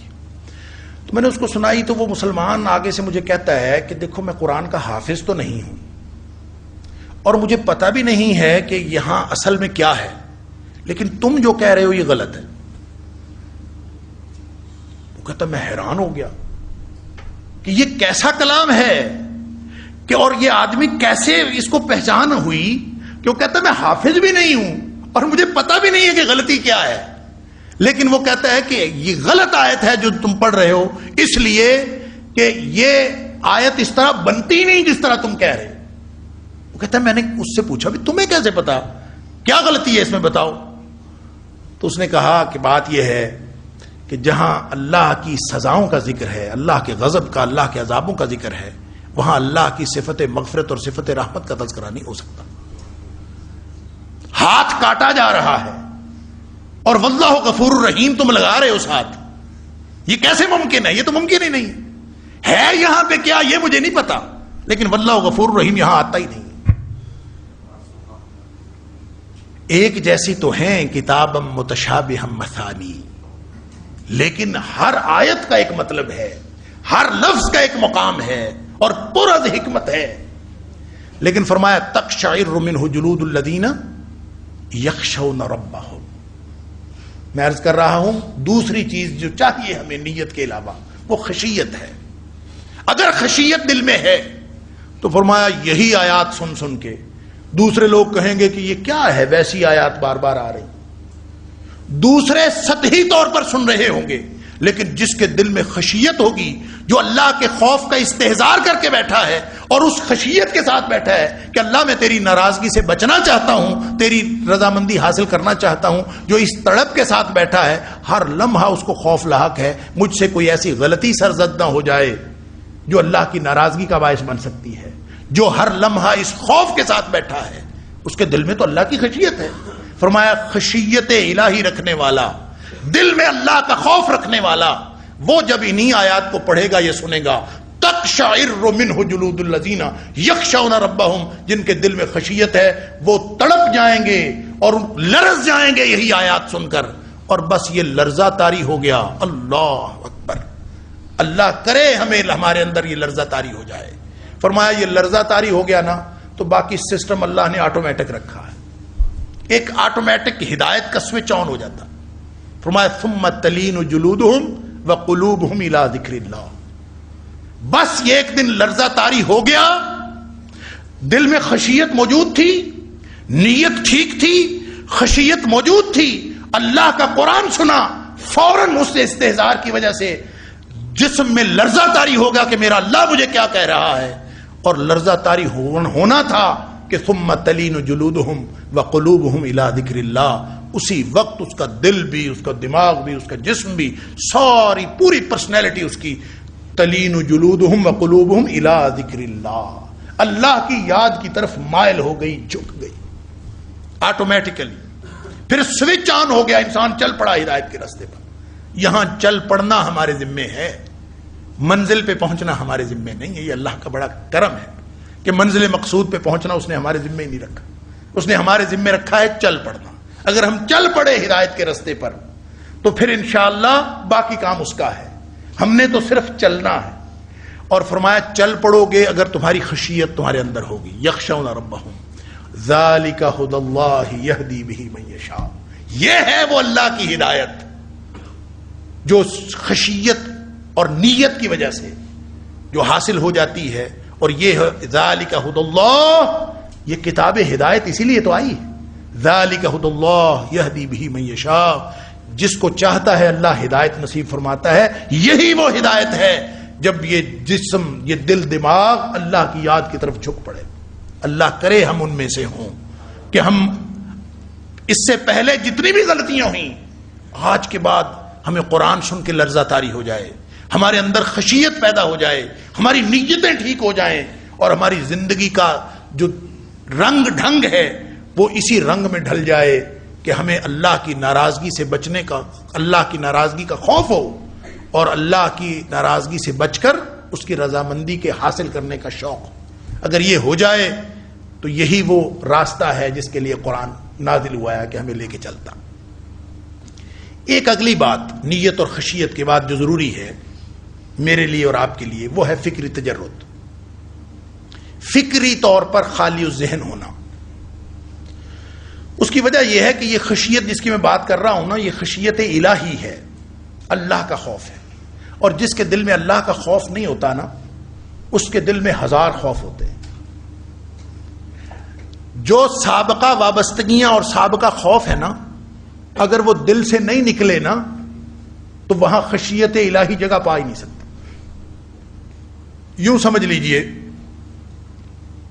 کہ آپ نے اگر کوئی بھی کام کرنا ہے، کوئی عمارت بنانی ہے، کوئی سکول بنانا ہے، کچھ بھی کرنا، کوئی کارنامہ سر انجام دینا ہے، تو اس کے لیے دو چیزیں بڑی ضروری ہوتی. ایک ہوتا ہے تخریب، زمین میں آپ نے کچھ کاشتکاری کرنی، جڑی بوٹیاں اگی ہوئی، آپ اس کو بالکل صفائی کریں گے ایک دفعہ. وہ صفائی جب تک نہ ہوگی، اگر وہ صفائی کیے بغیر آپ اس میں بیج ڈال دیں تو کیا فائدہ ہوگا؟ جھاڑیاں ہیں اگی ہوئی اور جھاڑ جھنکار ہے، اس کے اندر آپ گندم کا سالے بہترین اور اعلی عمدہ بیج ڈال دیں، کیا فائدہ ہوگا؟ وہ بلکہ الٹا نقصان ہوگا، جڑی بوٹیاں اور زیادہ ہو جائیں گی. جب تک وہ جڑی بوٹیاں تلف نہیں ہوں گی اس وقت تک اس پہ عمدہ بیج کی کاشت کا کوئی فائدہ نہیں. تو یہ جو فکری تجرد ہے نا، اللہ اکبر، پہلے اپنے دل دماغ خالی کریں اگر اللہ کا خوف دل میں بٹھانا ہے. سابقہ وابستگیاں وہ نکالیں، وہ اور جو آپ کے ذہن میں دل و دماغ کے اندر مرعوبیت ہے، وہ مغربی کی ہو یا مشرق کی ہو، وہ کسی شخص کی ہو یا کسی نظریے کی ہو، وہ ساری مرعوبیتیں دل سے نکالنی پڑیں گی. اگر وہ نہیں نکالنی اور اس کے ساتھ ہی قرآن پڑھنا شروع کر دیا تو قرآن کا فائدہ نہیں ہوگا، نقصان ہوگا. فائدہ نہیں، نہ صرف یہ کہ فائدہ نہیں ہوگا بلکہ نقصان ہوگا. یہ بات قرآن نے کہی. ایک تو وہ بات آپ سب کو معلوم ہے، یضل بہ کثیرا ویہدی بہ کثیرا. یہ قرآن ہدایت بھی دیتا ہے، گمراہ بھی کرتا ہے. تو کتاب ہدایت ہے، کتاب گمراہی تو نہیں ہے. نعوذ باللہ من ذالک، ہے کتاب ہدایت، لیکن کن کو گمراہ کرتا ہے؟ سورہ مائدہ کے اندر اللہ تعالیٰ نے آیت نمبر 64 اور آیت نمبر 68 کے اندر اللہ تعالیٰ نے ایک فقرہ 2 دفعہ دہرایا ہے. اللہ، بڑا امپورٹنٹ، بڑا اہم فقرہ. اور یہ بات اسی حقیقت کی نشاندہی کرتا ہے کہ اگر خالی ذہن ہو کر فکری تجرد کے ساتھ سابقہ وابستگیاں پیچھے چھوڑ کر صرف قرآن کو سامنے رکھ کر اگر اس کو نہیں پڑھا تو اس کا کوئی فائدہ نہیں ہونا. فرمایا وَلَا يَزِيدَنَّ كَثِيرًا مِّنْهُمْ مَا أُنزِلَ إِلَيْكَ مِن رَبِّكَ طُغْيَانًا وَكُفْرًا. اے حبیب صلی اللہ علیہ وسلم، جو تیری طرف، تیرے رب کی طرف سے نازل ہو رہا ہے نا، اللہ اکبر، قرآن ہی نازل ہو رہا ہے. فرمایا یہ جو نازل ہو رہا ہے نا، ہے یہ کتاب ہدایت، لیکن وَلَا يَزِيدَنَّ، یہ یقیناً اضافے کا باعث ہوگا، اضافہ کرے گا، زیادتی کرے گا. ان کے کس چیز میں اضافہ کرے گا؟ طغیانا و کفرا، سرکشی میں اور کفر میں اضافے کا باعث ہوگا. اللہ، یہودیوں کی بات ہو رہی ہے، عیسائیوں کی بات ہو رہی ہے کہ ان کے دل و دماغ میں ہدایت نہیں آئے گی، ان کو ہدایت نہیں ملے گی، ان کے تو سرکشی اور کفر میں اضافہ ہوگا. آیت نمبر 64 میں بھی، پھر آگے جا کے آیت نمبر 68 میں بھی. یہ اللہ کا کلام ہے اور جس کی جامعیت، اللہ اکبر، جس کا حبیب، جس کا بھیجا ہوا وہ جامع کلام لے کے آیا. فرمایا اوتیت جوامع الکلم، نبی پاک صلی اللہ علیہ وسلم فرماتے ہیں مجھے اللہ نے جامع کلام عطا فرمایا. جس کے بھیجے ہوئے کو کلام کی جامعیت حاصل ہوئی ہے، اس کا اپنا کلام کتنا جامع ہے. جامع ہونے کے باوجود مجھے اور آپ کو سمجھانے کے لیے 2 دفعہ فقرہ دہرایا ہے. اللہ کو دہرانے کی ضرورت نہیں ہے. وَلَا يَزِيدَنَّ كَثِيرًا مِّنْهُمْ مَا أُنزِلَ إِلَيْكَ مِن رَبِّكَ طُغْيَانًا وَكُفْرًا. اے حبیب صلی اللہ علیہ وسلم، یہ اگر اپنی سابقہ وابستگیاں ساتھ رکھیں گے، وہ عقیدے ساتھ رکھیں گے، وہ عقیدے کی آلودگیاں ساتھ رکھیں گے، وہ خرابیاں ساتھ رکھیں گے، وہ جڑی بوٹیاں، وہ جھاڑ جھنکار، وہ دنیا کا خوف، دنیا سے امیدیں، وہ دنیا کی وابستگیاں اگر وہ ساتھ ہوں گی تو یہ قرآن سرکشی اور کفر میں اضافے کا باعث بنے گا، یہ ہدایت میں اضافے کا باعث نہیں بن سکتا. تو پہلے وابستگیاں دور کرو، اپنی سابقہ وابستگیاں چھوڑو، خالی ذہن ہو کر فکری تجرد کے ساتھ ہر خوف اور ہر امید واپس نکال کر. اگر کوئی شخص اس طرح نہیں پڑھتا، اگر اس نے خالی نہیں کیا اپنے آپ کو، تو پھر اس کا مطلب یہ ہے کہ اس نے قرآن کے لیے اپنا دل خالی نہیں کیا. اس کے دل میں خشیت الہی کیسے آ سکتی ہے جس کے دل میں خشیت کسی اور کی ہو، خوف کسی اور کا ہو، امیدیں کسی اور سے ہوں. وہ اقبال نے کہا تھا بتوں سے تجھ کو امیدیں، خدا سے نومیدی، مجھے بتا تو صحیح اور کافری کیا ہے. تو قرآن پڑھتے ہوئے اسی کافری میں اضافہ ہوگا. پڑھتا رہے گا قرآن، سناتا رہے گا، سنتا رہے گا، لیکن اضافہ ہدایت میں نہیں ہو سکتا. اس لیے کہ پہلے وہ صفائی کرنی پڑے گی، اور صفائی کر کے ہر چیز اندر سے نکالنی پڑے گی.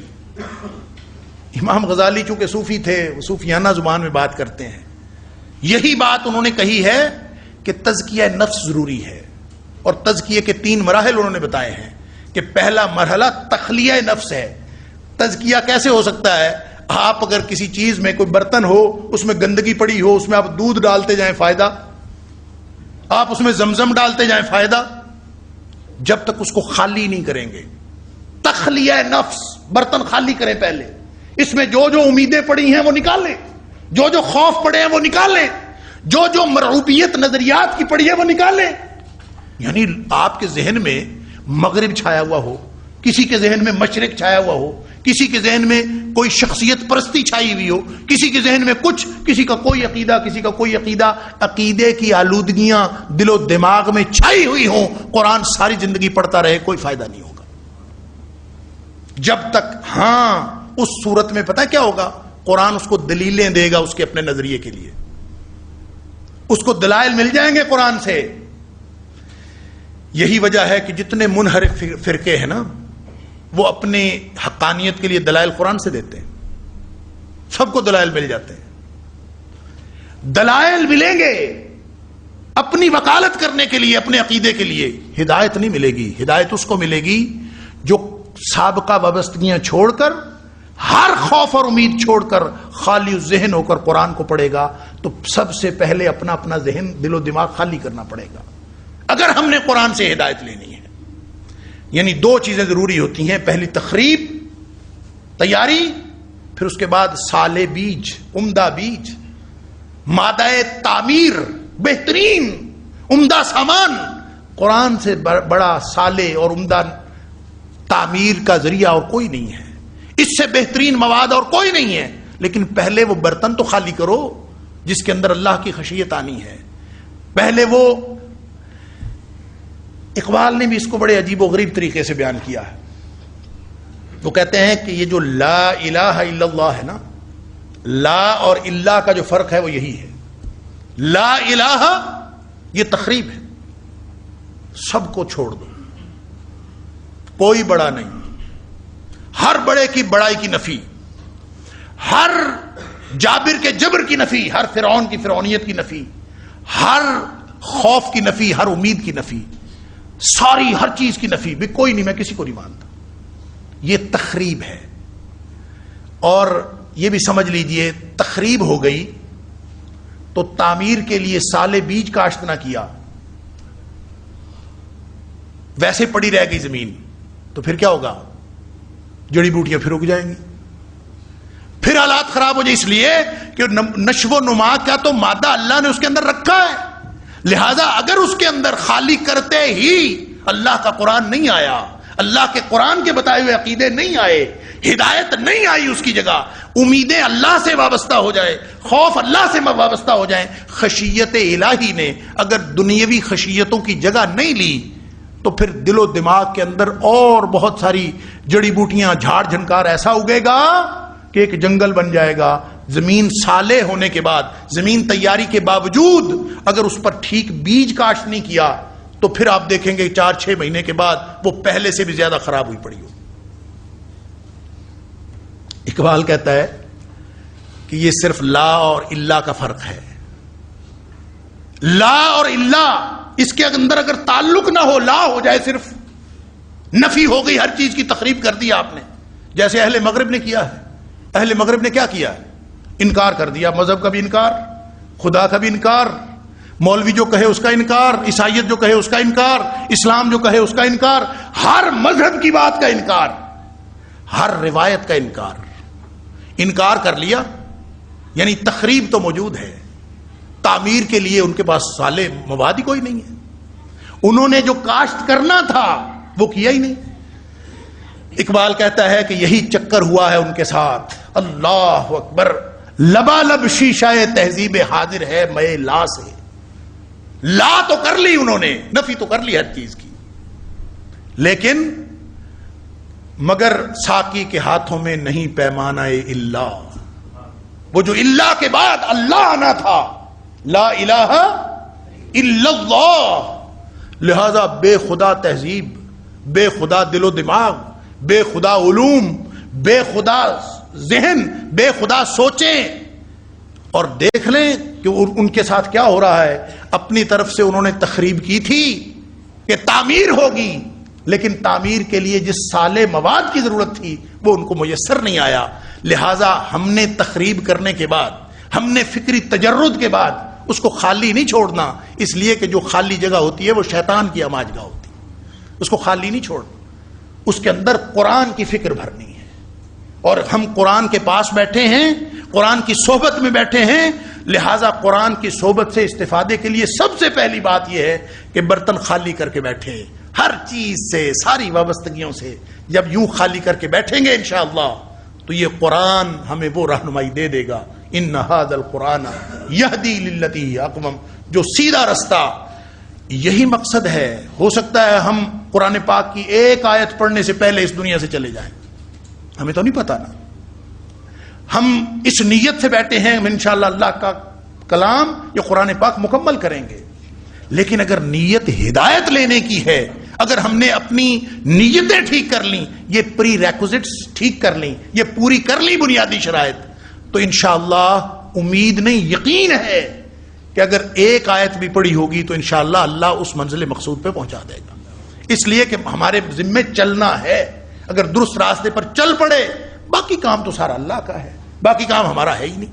لہذا سب سے پہلا کام نیت، خشیت اور فکری تجرد.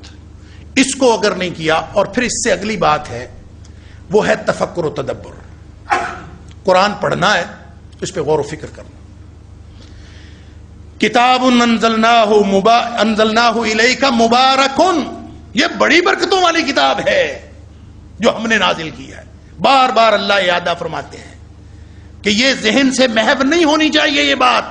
انزلناہ، ہم نے نازل کیا ہے. ایک اتنے بڑے بادشاہ جو ساری کائنات ہمہ مقتدر ہستی ہے، ہر قسم کی قدرت. ان اللہ علی کل شیء قدیر، ہر وقت ہر چیز پر ہر طرح کی قدرت رکھنے والی ذات، وہ ذات ہے اس کا قرآن. کتاب انزلناہ مبارک لیدبروا آیاتہ، اس لیے کہ تم غور و فکر کرو اس کی آیات میں.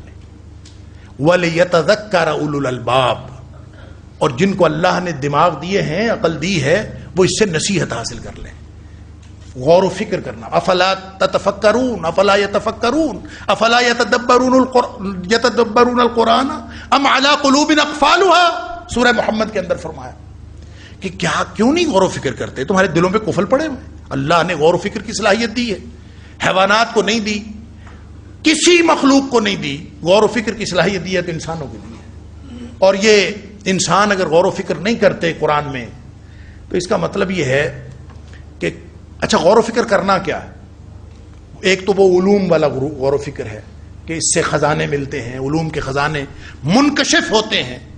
لیکن وہ منکشف ہوں یا نہ ہوں، وہ آٹومیٹک پروسیس ہے. قرآن پڑھنے سے علوم منکشف ہوتے رہتے ہیں، نئے نئے عجائبات منکشف ہوتے رہتے ہیں. وہ آٹومیٹک پروسیس ہے. تم نے کس نیت سے غور و فکر کرنا ہے؟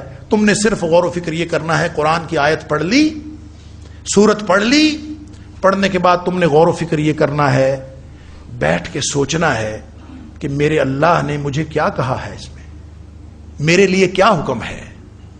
اگر یہ غور و فکر کا منہج موجود ہے، اگر یہ ڈائمنشن موجود ہے، اگر یہ جہت موجود ہے، اللہ اکبر، کہ قرآن پڑھو اور پڑھ کے بیٹھ کے سوچو کہ میرا اللہ مجھے کیا کہتا ہے، میرا اللہ مجھ سے کیا تقاضا کرتا ہے، اس آیت میں مجھے کیا کہا گیا ہے. ہر آیت اس فکر سے پڑھی جائے کہ میرے اللہ نے مجھے کیا حکم دیا ہے. اگر یہ غور و فکر موجود ہو تو علوم کے خزانے تو اس کے اوپر منکشف ہوں گے ہی ہوں گے. اللہ تعالیٰ نے جو ہدایت اور نصیحت کے رستے پر چلانا ہے، وہ نصیحت کا رستہ بھی اسی غور و فکر سے ہو کے گزرتا ہے. عمر فاروق رضی اللہ تعالیٰ عنہ دعا فرمایا کرتے تھے. جب خلیفہ بن گئے تب بھی دعا کیا کرتے تھے، اللہ مجھے قرآن میں غور و فکر کرنے کی توفیق عطا فرما، تفکر فی القرآن کی توفیق عطا فرما. ہمیشہ یہ دعا کرتے تھے، اللہ مجھے تفکر فی القرآن کی توفیق عطا فرما. اس لیے کہ جو چیزیں تفکر سے حاصل ہوتی ہیں یہ ہے غوطہ زنی. اور تفکر کیا کرنا ہے؟ کوئی لمبی چوڑی سائنس نہیں ڈھونڈنی ہم نے، کوئی ان علوم کی طرف نہیں جانا. یہ علوم تو بے شمار ہیں. میں نے عرض کیا کچھ معلوم ہے کچھ نامعلوم ہے, قیامت تک پتہ نہیں کتنے علوم نکلیں گے. اللہ اکبر. ڈاکٹر حمید اللہ نے ایک واقعہ لکھا ہے جس کا ذکر ڈاکٹر محمود احمد غازی نے بھی اپنے جو ان کے ہیں محاضرات قرآنی اس کے اندر کیا ہے. فرانسیسی موسیقار کا ایک تذکرہ کیا انہوں کہ ڈاکٹر حمید اللہ فرانس میں تھے اور وہ کہتے ہیں کہ جتنا عرصہ میں فرانس میں رہا دین کی تبلیغ کرتا رہا اور اوسطاً 2 لوگ روزانہ میرے ہاتھ پر مسلمان ہوتے رہے. اور وہ کہتے ہیں کہ میں جو شخص مسلمان ہونے آتا تھا میں اس کا بایو ڈیٹا لکھ لیتا تھا کہ یہ کون ہے, کیوں مسلمان ہو, یہ بھی پوچھتا تھا تیری مسلمان ہونے کی وجہ کیا ہے, اور پھر میں لکھ لیتا. کہتے ہیں ایک دفعہ ایک فرانس کا بہت بڑا موسیقار جس کا نام انہوں نے لکھا یارک یلبر, وہ مسلمان ہونے کے لیے آیا میرے پاس. تو کہتے ہیں میں نے اس کا جو میری روٹین تھی میں نے اس کا اتا پتہ لکھا, بایو ڈیٹا لکھا, اور ساتھ میں نے پوچھ لیا کہ تم مسلمان کیوں ہوئے ہو, کیوں ہونا چاہتے ہو. تو اس نے بتایا کہ اس نے کہا کہ میں فرانس کا بہت بڑا موسیقار اور موسیقی کے جتنے علوم میں جانتا ہوں فرانس میں شاید کوئی نہیں جانتا. تو کہتا ہے ایک دن میں اپنے دوست کے ساتھ کسی فنکشن میں گیا, وہ مسلمان دوست تھا, تو میں اس فنکشن میں جا رہا تھا تو دور سے ہی مجھے ایک موسیقی کی آواز سنائی. میں نے کہا بڑی شاندار موسیقی, اس سے پہلے کبھی نہیں سنی. اور جیسے جیسے ہم اس فنکشن کی ہال کے قریب ہوتے گئے وہ آواز جو ہے وہ اور زیادہ کلیئر ہوتی گئی, اور میں بہت حیران ہوا کہ ایسی موسیقی تو میں نے کبھی سنی ہی نہیں. اور وہ ایسی پھر شاندار موسیقی تھی کہ جو رولز میں نے پڑھے ہوئے تھے, جو علوم میں نے پڑھے تھے ان علوم کے مطابق بھی تھی. تو میں نے اپنے دوست سے پوچھا کہ یہ کیا موسیقی ہے. اس نے کہا یہ موسیقی نہیں ہے بھلے آدمی, یہ تو قرآن ہے, یہ تو قرآن کی تلاوت ہو رہی. تو کہتا ہے میں نے پھر پوچھا قرآن کیا ہوتا ہے. اس نے مجھے تعارف کروایا تو میں حیران ہو گیا. پھر میں نے تھوڑا قرآن پڑھا تو میں حیران ہو گیا کہ مجھے جو بہترین علوم موسیقی کے آتے تھے قرآن کی ہر آیت اس کے مطابق تھی. اب یہ عجیب بات ہے. وہ ڈاکٹر حمید اللہ کہتے ہیں میں حیران ہو گیا کہ قرآن کوئی موسیقی کی کتاب ہے, اور کہتے ہیں میری سمجھ میں ککھ نہیں آیا کہ یہ کیا سمجھ کے اور کیا چیز سوچ کے یہ مسلمان ہو رہا ہے. خیر کہتے ہیں میں نے لکھ لیا, سمجھ میں مجھے کچھ نہیں آیا ابھی یہ کیا کہتا ہے. میں نے لکھ بھی لیا اور اس کے بعد اس کا ایک گائیڈ مقرر کر دیا, اس کو پڑھاؤ. تو کہتے ہیں کہ 4-6 مہینے بعد ایک دن وہ دونوں میرے پاس آ گئے, اس کا گائیڈ بھی, مدرس اس کا, اور وہ دونوں میرے پاس آ گئے. اور جھگڑا ان کا, ایک جھگڑا لے کے میرے پاس آ. وہ کہتے ہیں کہ وہ اس کا یارک یلبر کا جو نو مسلم تھا اس کا سٹینڈ پوائنٹ یہ تھا, وہ کہتا تھا کہ یہ مجھے ٹھیک قرآن نہیں پڑھا رہا. تو اس کا خیال یہ تھا, وہ کہتا ہے کہ اس کو میں نے یہ سورت پڑھائی ہے اذا جاء اعوذ باللہ من الشیطان الرجیم اذا جاء نصر اللہ والفتح ورأیت الناس يدخلون فی دین اللہ افواجا فسبح بحمد ربک واستغفر. وہ کہتا ہے میں نے یہ پڑھائی ہے اس کو سورت. یہ کہتا ہے کہ یہ جو افواجا ہے نا, افواجا اور فسبح, اس کے درمیان میں کوئی لفظ ہے اور یہ مجھے بتا نہیں رہا کہ وہ کیا لفظ ہے. ڈاکٹر حمید اللہ صاحب کہتے ہیں میں پہلے بھی حیران تھا کہ یہ پتہ نہیں کیا کہہ رہا ہے, تو اب تو میں بالکل ہی حیران ہو گیا کہ اس کا میں کیا جواب دوں. میں نے اس کو کہا کہ تمہیں کس نے کہا کہ اس میں لفظ ہے. اس نے کہا کہ میرے پاس جو موسیقی کا علم ہے وہ دنیا میں کسی کے پاس نہیں, اور میرے علم کے مطابق قرآن کی ہر آیت اور ہر لفظ پورا اتر رہا ہے, لیکن یہاں آ کے افواجا اور فسبح کے درمیان میں وہ میرے جو رولز ہیں اس میں گڑبڑ آتی ہے, اور مجھے پریشانی ہے کہ یہاں پہ کچھ ہونا چاہیے. ڈاکٹر حمید اللہ کہتے ہیں میں سوچوں میں اس کو کیا بتاؤں کہ یہ کیا کہہ رہا ہے اور میں کیا کہہ رہا ہوں اور تم کیا کہہ رہے ہو. کہتا بڑا میں پریشان ہوا. میں نے اس کو کہا تم ٹھہرو میں تمہیں ابھی بتاتا ہوں. میں نے اللہ سے دعا کی, یا اللہ یہ کیا ماجرا ہے, میں اس کو کیا بتاؤں, نو مسلم ہے, اس کو اگر میں کہوں کون سا علم ہے اس کا, کس علم کے مطابق وہ پرکھ رہا ہے, ہماری تو سمجھ میں نہیں آ رہا. علوم کا خزانہ ہے نا, لا تنقضی عجائبہ, معلوم علوم بھی نامعلوم علوم بھی. وہ کہتے ہیں کہ مجھے بیٹھے بیٹھے خیال آیا کہ بچپن میں جس قاری صاحب سے میں نے قرآن پڑھا تھا نا, انہوں نے مجھے کہا تھا کہ یہ جو افواجا اور فسبح ہے نا, یہاں رکنا نہیں ہے افواجا پہ. ڈاکٹر حمید اللہ صاحب کہتے ہیں کہ انڈیا میں نے جس شخص سے قرآن پڑھا تھا قاری صاحب سے, انہوں نے مجھے کہا تھا کہ افواجا پہ رک کے توقف کر کے فسبح نہیں کہنا، بلکہ کہنا ہے افواجا فسبح، یوں کہنا ہے۔ کہتا ہے قاری صاحب نے مجھے بچپن میں یہ بات کہی تھی، بعد میں محو ہو گئی ذہن سے، اور اب جب وہ اس نے میرے ساتھ یہ مسئلہ کھڑا کیا تو مجھے وہ یاد آ گیا۔ مجھے پھر یہ بھی یاد آیا کہ ایک دفعہ میں نے یہاں پہ رک کے پڑھا تھا تو قاری صاحب نے مجھے ایک تھپڑ بھی لگایا تھا کہ رک کے نہیں پڑھنا، افواجا فسبح پڑھنا۔ کہتے ہیں میں نے اس کو کہا کہ یہ اصل میں نا یہ اس کی قرات کے 2 طریقے ہیں، اور اصل طریقہ یہ ہے افواجا فسبح بحمد ربک واستغفر۔ ڈاکٹر امید اللہ لکھتے ہیں کہ میں نے جب اس کو یہ کہا نا تو وہ اٹھ کے ناچنے لگا اور اس نے کہا اب ٹھیک ہے، اب ٹھیک ہے۔ اور وہ ڈاکٹر امید اللہ کہتے ہیں مجھے نہیں پتا کیا ٹھیک تھا اور کیا غلط تھا، کون سا علم تھا جس کے مطابق وہ اس کو پرکھ رہا تھا۔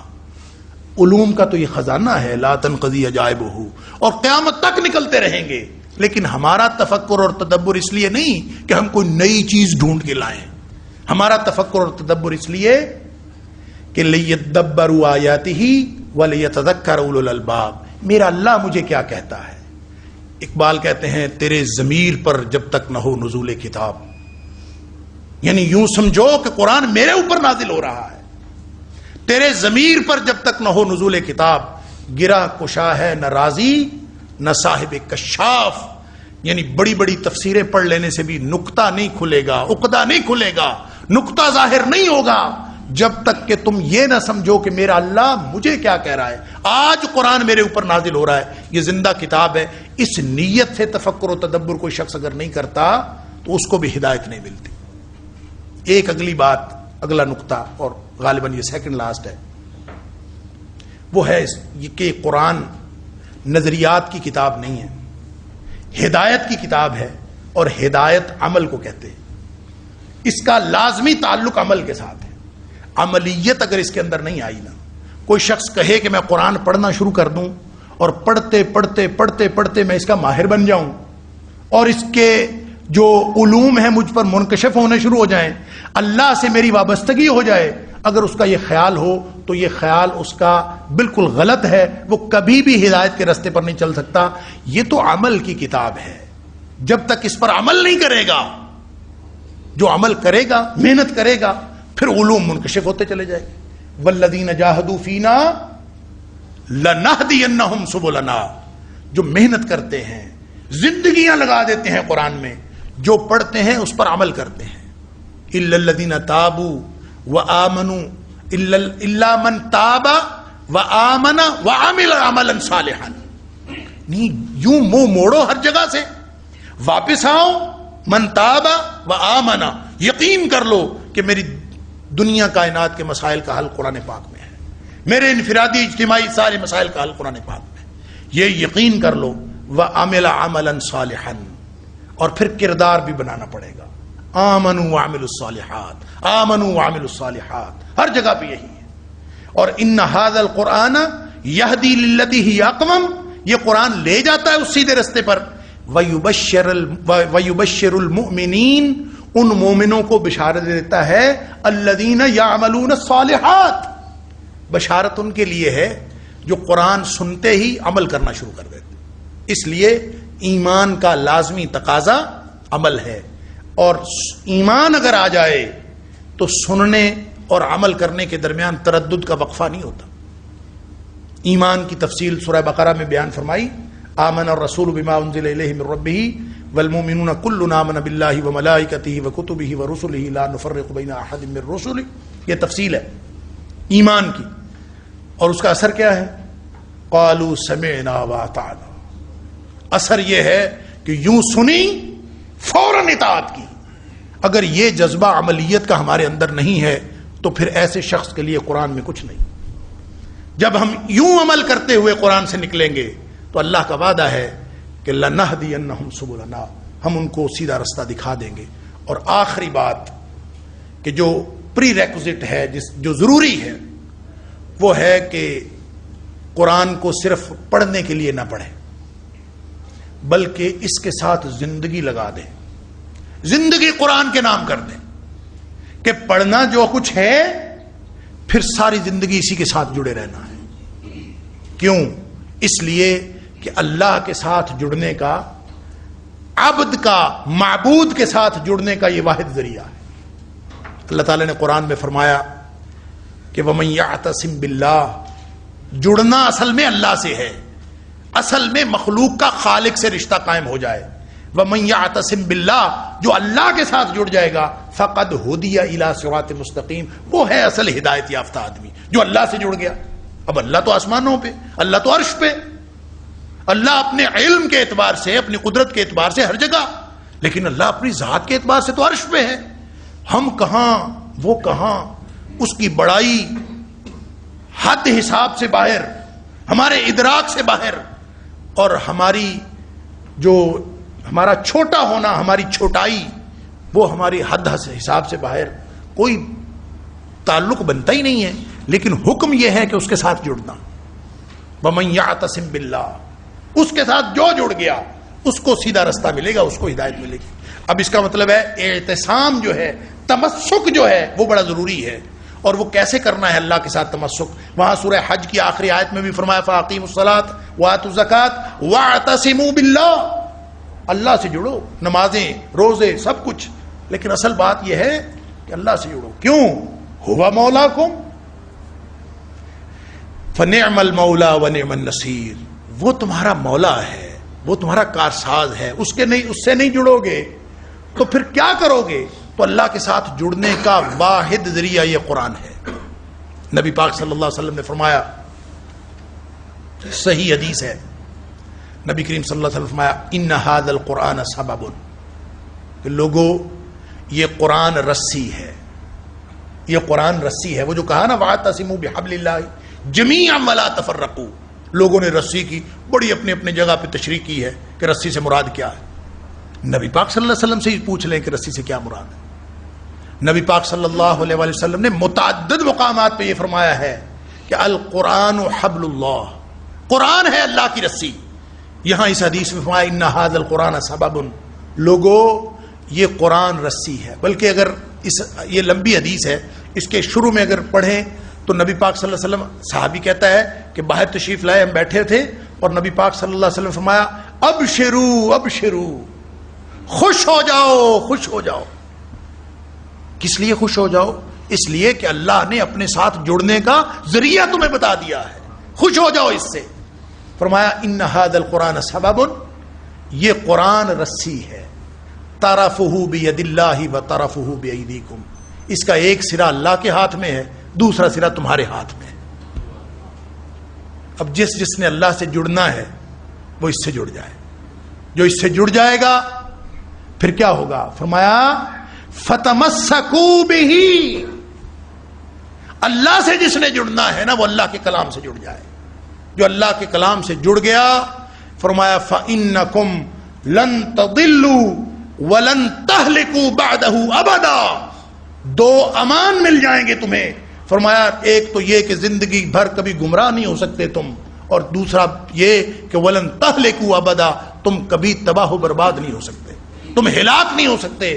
گویا دنیا بھی بن گئی، آخرت بھی بن گئی اگر تم اس طرح قرآن سے جڑو گے. اگر یہ نیتیں ہم کر لیں، اگر یہ پری ریکوزٹس ہم پوری کر لیں تو انشاءاللہ یہ درس، یہاں پہ ہماری نشستیں، یہ انشاءاللہ میرے لیے بھی کارآمد ہوں گی، آپ کے لیے بھی کارآمد ہوں گی، اور ہم سب کے لیے جنت میں جانے کا باعث ہوں.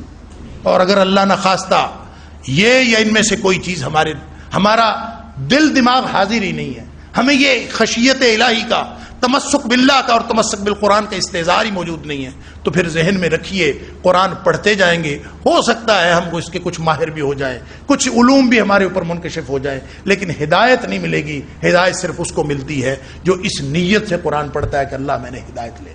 تو ہم انشاءاللہ اپنی اپنی نیت صحیح کر لیں گے. ایک اور بات اس سلسلے میں رہ گئی ہے لیکن ہمارا وقت ہو گیا، انشاءاللہ وہ میں اگلے ہفتے عرض کروں گا. سورہ فاتحہ شروع کرنے سے پہلے اللہ تعالیٰ مجھے اور آپ کو قرآن سمجھنے اور اس پر عمل کرنے کی توفیق عطا فرمائے. وآخر دعوانا ان الحمدللہ رب العالمین.